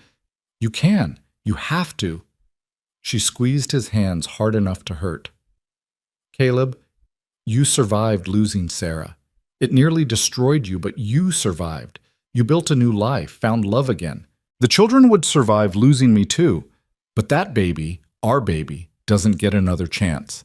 If we lose this baby because you chose me, we'll both carry that guilt forever. Please, promise me." Caleb pulled his hands away, running them through his hair in frustration. "You're asking me to agree to let you die. I'm asking you to agree to save our child if it comes to that. There's a difference." "Not to me." His voice broke. "Clara, I just found you, found happiness again. The idea of losing you, of the children losing you, then do everything possible to make sure it doesn't come to that. Make sure I'm strong and healthy. Make sure I have the best care. But if despite everything it still goes wrong, then you save the baby. You save our daughter. You really think it's a girl? I know it is. Clara moved closer, resting her head against his chest. And I know she's going to be beautiful and strong and everything we hoped for. But Caleb, I need to know that if I can't be there to raise her, you'll tell her about me. Tell her I wanted her so much I was willing to die for her. Tell her she was loved before she even took her first breath. Caleb's arms came around her, holding tight. Don't talk like that. You're going to be fine. You're going to be there to raise her yourself and tell her all of this when she's older. I hope so, but if I'm not, then I'll tell her. His voice was rough with emotion. I'll tell her about the school teacher who rode up with a loaf of bread and saved us all. About the woman who married a desperate widower and turned his house into a home. About the mother who loved her children, all of them, so fiercely she'd give her life for theirs. Clara cried then, great racking sobs that she'd been holding back for months. All the fear and hope and overwhelming love she felt for this baby, this man, this impossible family they'd built together. Caleb held her through it, his own tears falling into her hair. When she finally calmed, he cupped her face in his hands. But you're not dying. Do you hear me? I'm not accepting that as an outcome. You're going to deliver this baby safely, and then you're going to help me raise all 5 of these children and grow old with me on this ranch. That's the future we're choosing. That's the only future I'm accepting. Clara managed a watery smile. Bossy. Desperate. He kissed her forehead, her cheeks, her lips. I love you too much to lose you, so you're going to survive this, Clara Mercer. That's an order. Yes, sir. She kissed him back. Now come on. Those children are probably wondering what's taking so long. They pulled themselves together and went in to dinner, both of them wearing forced smiles that didn't quite hide their red eyes. But Leo, perceptive as always, saw through it immediately. Are you sad about the baby? He asked Clara as she served his plate. No, sweetheart. I'm happy about the baby. Just a little scared, too. Why? Clara exchanged a glance with Caleb, then knelt beside Leo's chair, taking his small hands in hers. Having a baby is hard work. It can be scary, but it's also wonderful and beautiful and worth being a little scared. Like when I learned to swim, I was scared, but Papa said I could do it, and I did. Exactly like that. Clara kissed his knuckles. And just like Papa helped you learn to swim, he's going to help me through having this baby. We all help each other in this family, remember? Leo nodded seriously. I'll help too. I'll be very quiet when the baby comes so you can rest. Thank you, love. That helps more than you know. The winter deepened, and Clara's pregnancy progressed. Her back ached constantly, her feet swelled, and sleep became increasingly elusive. But she pushed through, determined to keep the household running smoothly, right up until the moment labor began. Dr. Harrison visited twice a month, checking her progress, and pronounced everything normal. You're strong as an ox, Mrs. Mercer. I don't anticipate any complications, but we'll be prepared for anything. And you remember what I told you? Clara asked quietly while Caleb was outside with the children. About priorities if something goes wrong? Harrison's expression grew troubled. I remember, though I don't like it, and your husband certainly doesn't agree. My husband doesn't have to agree. He just has to accept it. Clara met the doctor's eyes steadily. I'm trusting you to honor my wishes, Dr. Harrison. Can you do that? After a long pause, the old doctor nodded. I can, though I pray to God it doesn't come to that. So do I. Spring came slowly, the snow melting in fits and starts, revealing the brown earth beneath. Clara's due date approached and then passed, the baby apparently content to stay where it was. Caleb grew increasingly anxious, hovering more than ever until Clara finally lost her temper. For God's sake, Caleb, I'm fine. The baby will come when the baby comes. Now please go do something useful and stop staring at me like I'm about to explode. He went, chastened, and Clara immediately felt guilty. She found him an hour later in the barn, mucking stalls with unnecessary violence. I'm sorry, she said from the doorway. I shouldn't have snapped at you. You're right, though. I'm being ridiculous. He didn't stop working. I just can't shake this feeling that something's going to go wrong, that I'm going to lose you like I lost Sarah. Clara moved closer, careful on the uneven floor. "You're not going to lose me. You don't know that." "No, but I believe it.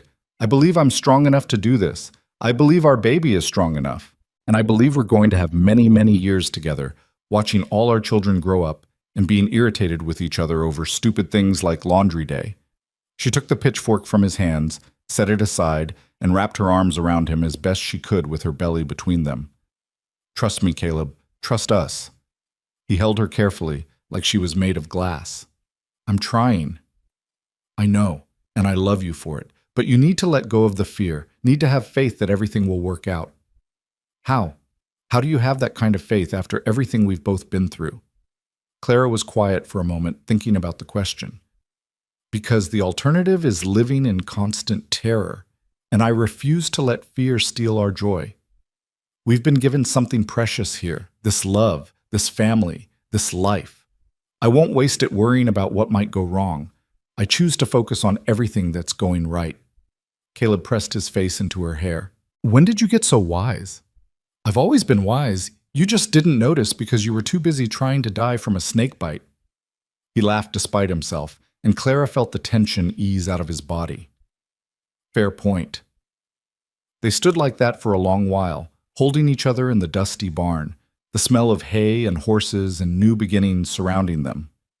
And when they finally went back to the house, Caleb's fear hadn't disappeared, but it had diminished, enough to let him breathe again, enough to let him hope. The labor started on a Tuesday morning, 3 weeks past Claire's due date. She was making breakfast when the first contraction hit, a tightening across her belly that made her pause mid-stir. The second one came 20 minutes later. The third, 15 minutes after that. By noon, they were coming every 10 minutes. By evening, every 5. Dr. Harrison arrived as the sun was setting, Martha Fletcher with him despite being only 2 weeks from her own delivery. They set up the bedroom while Caleb tried to keep the children occupied and calm. Leo knew something big was happening and kept asking to see his mama. Luke cried because he sensed the adult's tension. Hattie clung to Caleb's leg, and Micah, oblivious as ever, played with wooden blocks. "Papa, I want Mama Clara," Leo said for the 10th time. "I know, buddy. She's busy right now. She's working very hard to bring your new brother or sister into the world." "Is it going to hurt her?" Caleb knelt down to Leo's level, choosing honesty over comfort. "Yes, it's going to hurt. Having a baby is very hard work and it hurts quite a lot. But Mama Clara is strong. She can handle it." "What if she can't? What if she dies like my first mama did?" The question hit Caleb like a physical blow. He hadn't realized Leo remembered Sarah's death clearly enough to fear its repetition. He pulled his son close, feeling the boy's small body trembling. "She's not going to die, Leo. I promise you, we're doing everything possible to keep her safe." "But what if—" "No, what ifs? We're going to think positive thoughts. We're going to be brave for Mama Clara. Can you do that?" Leo nodded against Caleb's chest, but his arms stayed locked around his father's neck. Caleb held him, rocking slightly, while Clara's cries filtered through the bedroom door. Each sound felt like a knife to his heart, but he forced himself to stay calm for the children. Martha came out an hour later, her face flushed. "She's doing well, progressing normally, but it's going to be a while yet. First babies often take their time." "Can I see her?" "Not right now. She's concentrating, but she asked about the children. She wants to know they're all right." "Tell her they're fine. Tell her—" Caleb's voice cracked. "Tell her we love her. Tell her to be strong." Martha squeezed his shoulder. "She knows, and she is." The night stretched endless. The children finally fell asleep in a pile on the front room floor, too unsettled to go to their own beds. Caleb sat with them, listening to Clara's laboring sounds grow more intense. Dr. Harrison came out periodically to update him, each time saying everything was progressing normally. But normal was taking forever. Normal was his wife in agony on the other side of that door. Normal was torture. Around 3 a.m, Harrison emerged again, his expression serious. "There's a complication."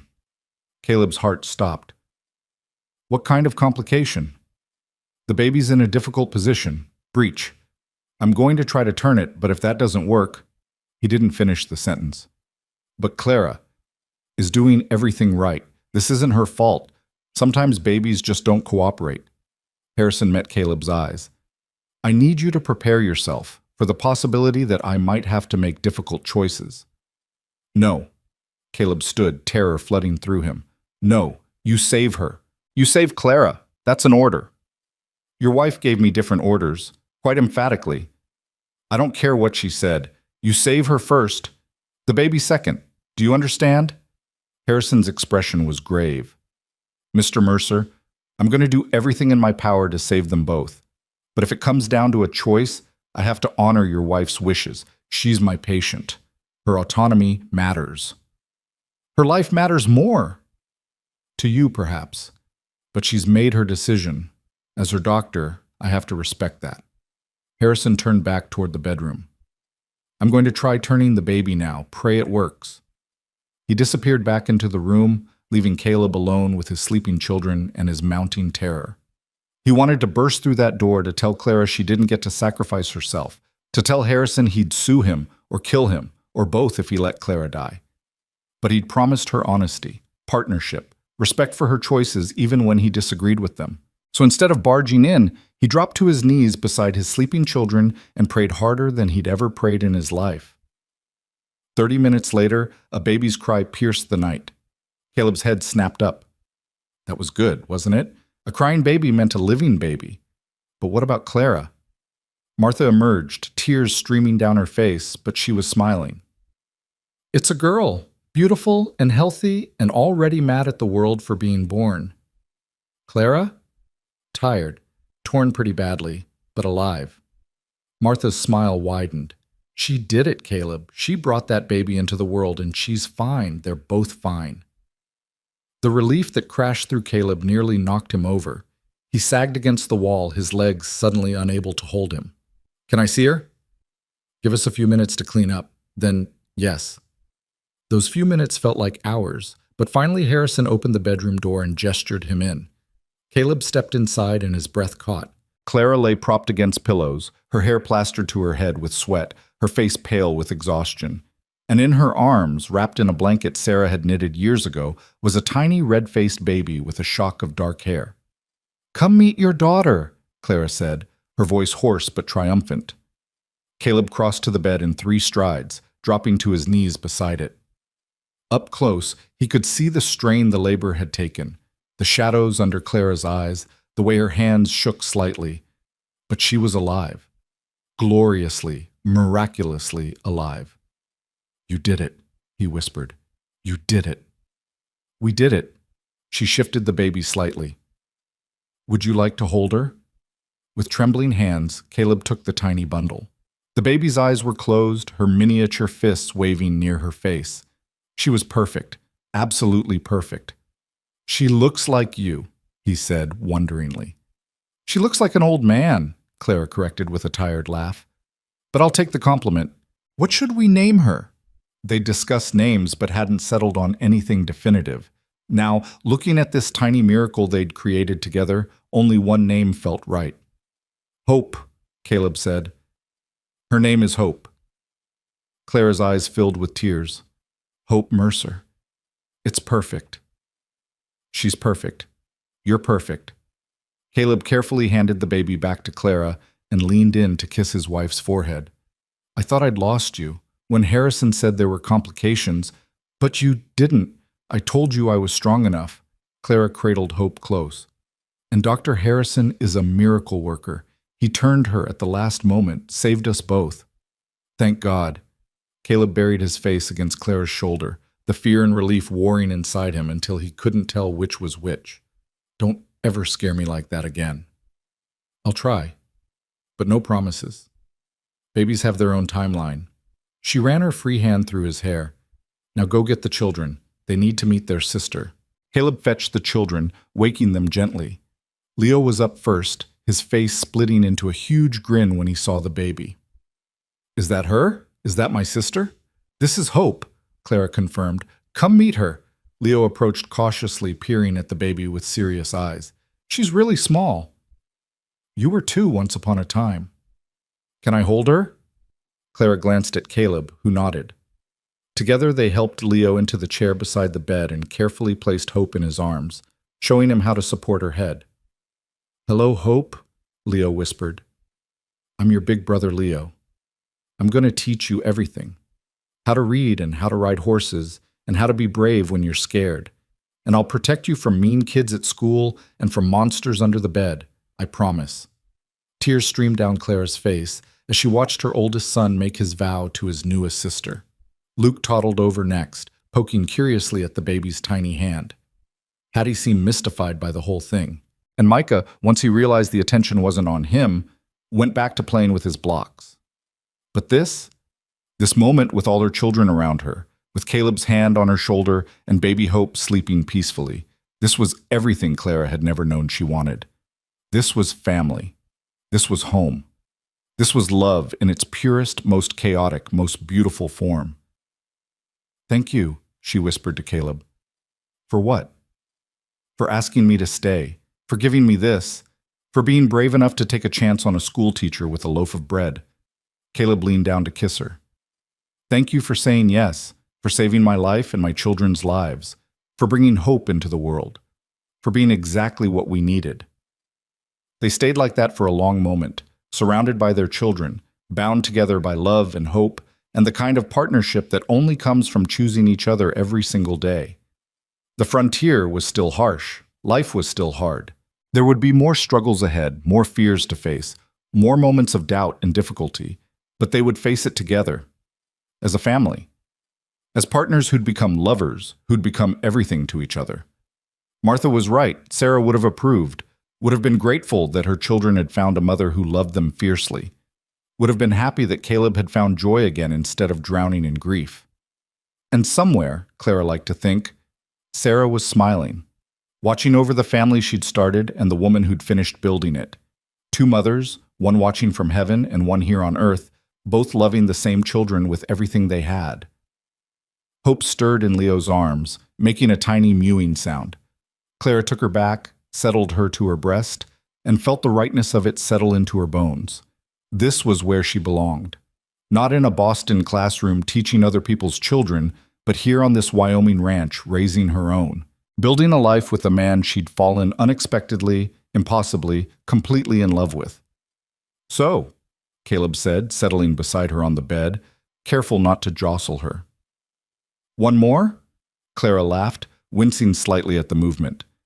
"Ask me again in a year. Right now I'm quite content with 5. 5? Caleb shook his head in wonder.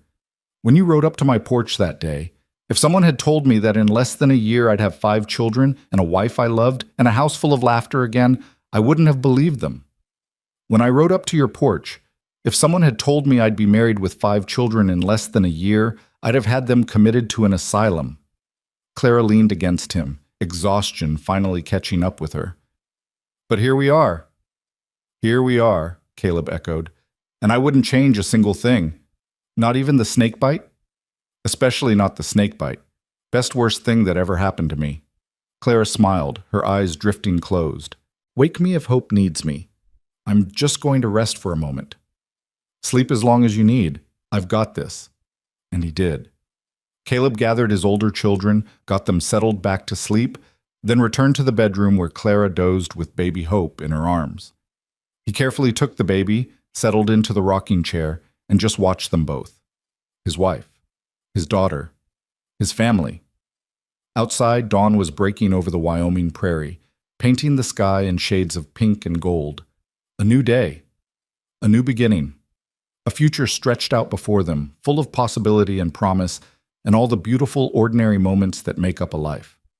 Caleb thought about that loaf of bread Clara had been carrying the day she saved him. They'd never actually eaten it. By the time things had calmed down, it had gone stale. But in a way, that bread had done its job anyway, had brought Clara to his door at exactly the moment he needed her most, had started a chain of events that led to this moment, this family, this abundance of love. Sometimes salvation comes in unexpected forms.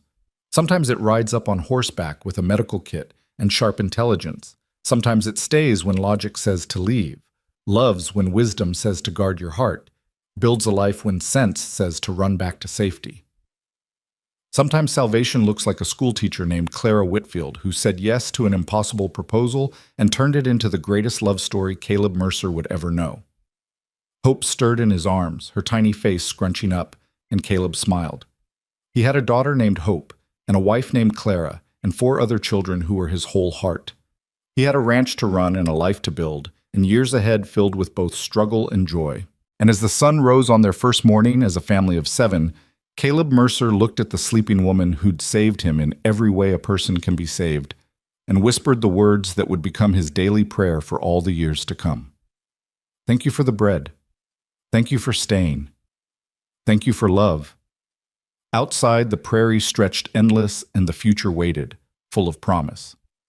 And inside, a family slept peacefully, bound together by the kind of love that only comes from choosing each other against all odds, building something beautiful from broken pieces, and believing that sometimes the best things in life start with a snake bite and a stranger brave enough to help. The end came not with drama, but with contentment, with a baby nursing peacefully, with children sleeping soundly, with a man and woman who'd married for practical reasons discovering that the heart has its own logic, with a house that had been silent with grief learning to ring with laughter again. The frontier was still brutal. Winter would come again. There would be hard times ahead. There always were. But in this moment, in this house, in this family that shouldn't have worked but did, there was everything that mattered: love, hope, partnership, home. And sometimes, that's all the happy ending anyone needs.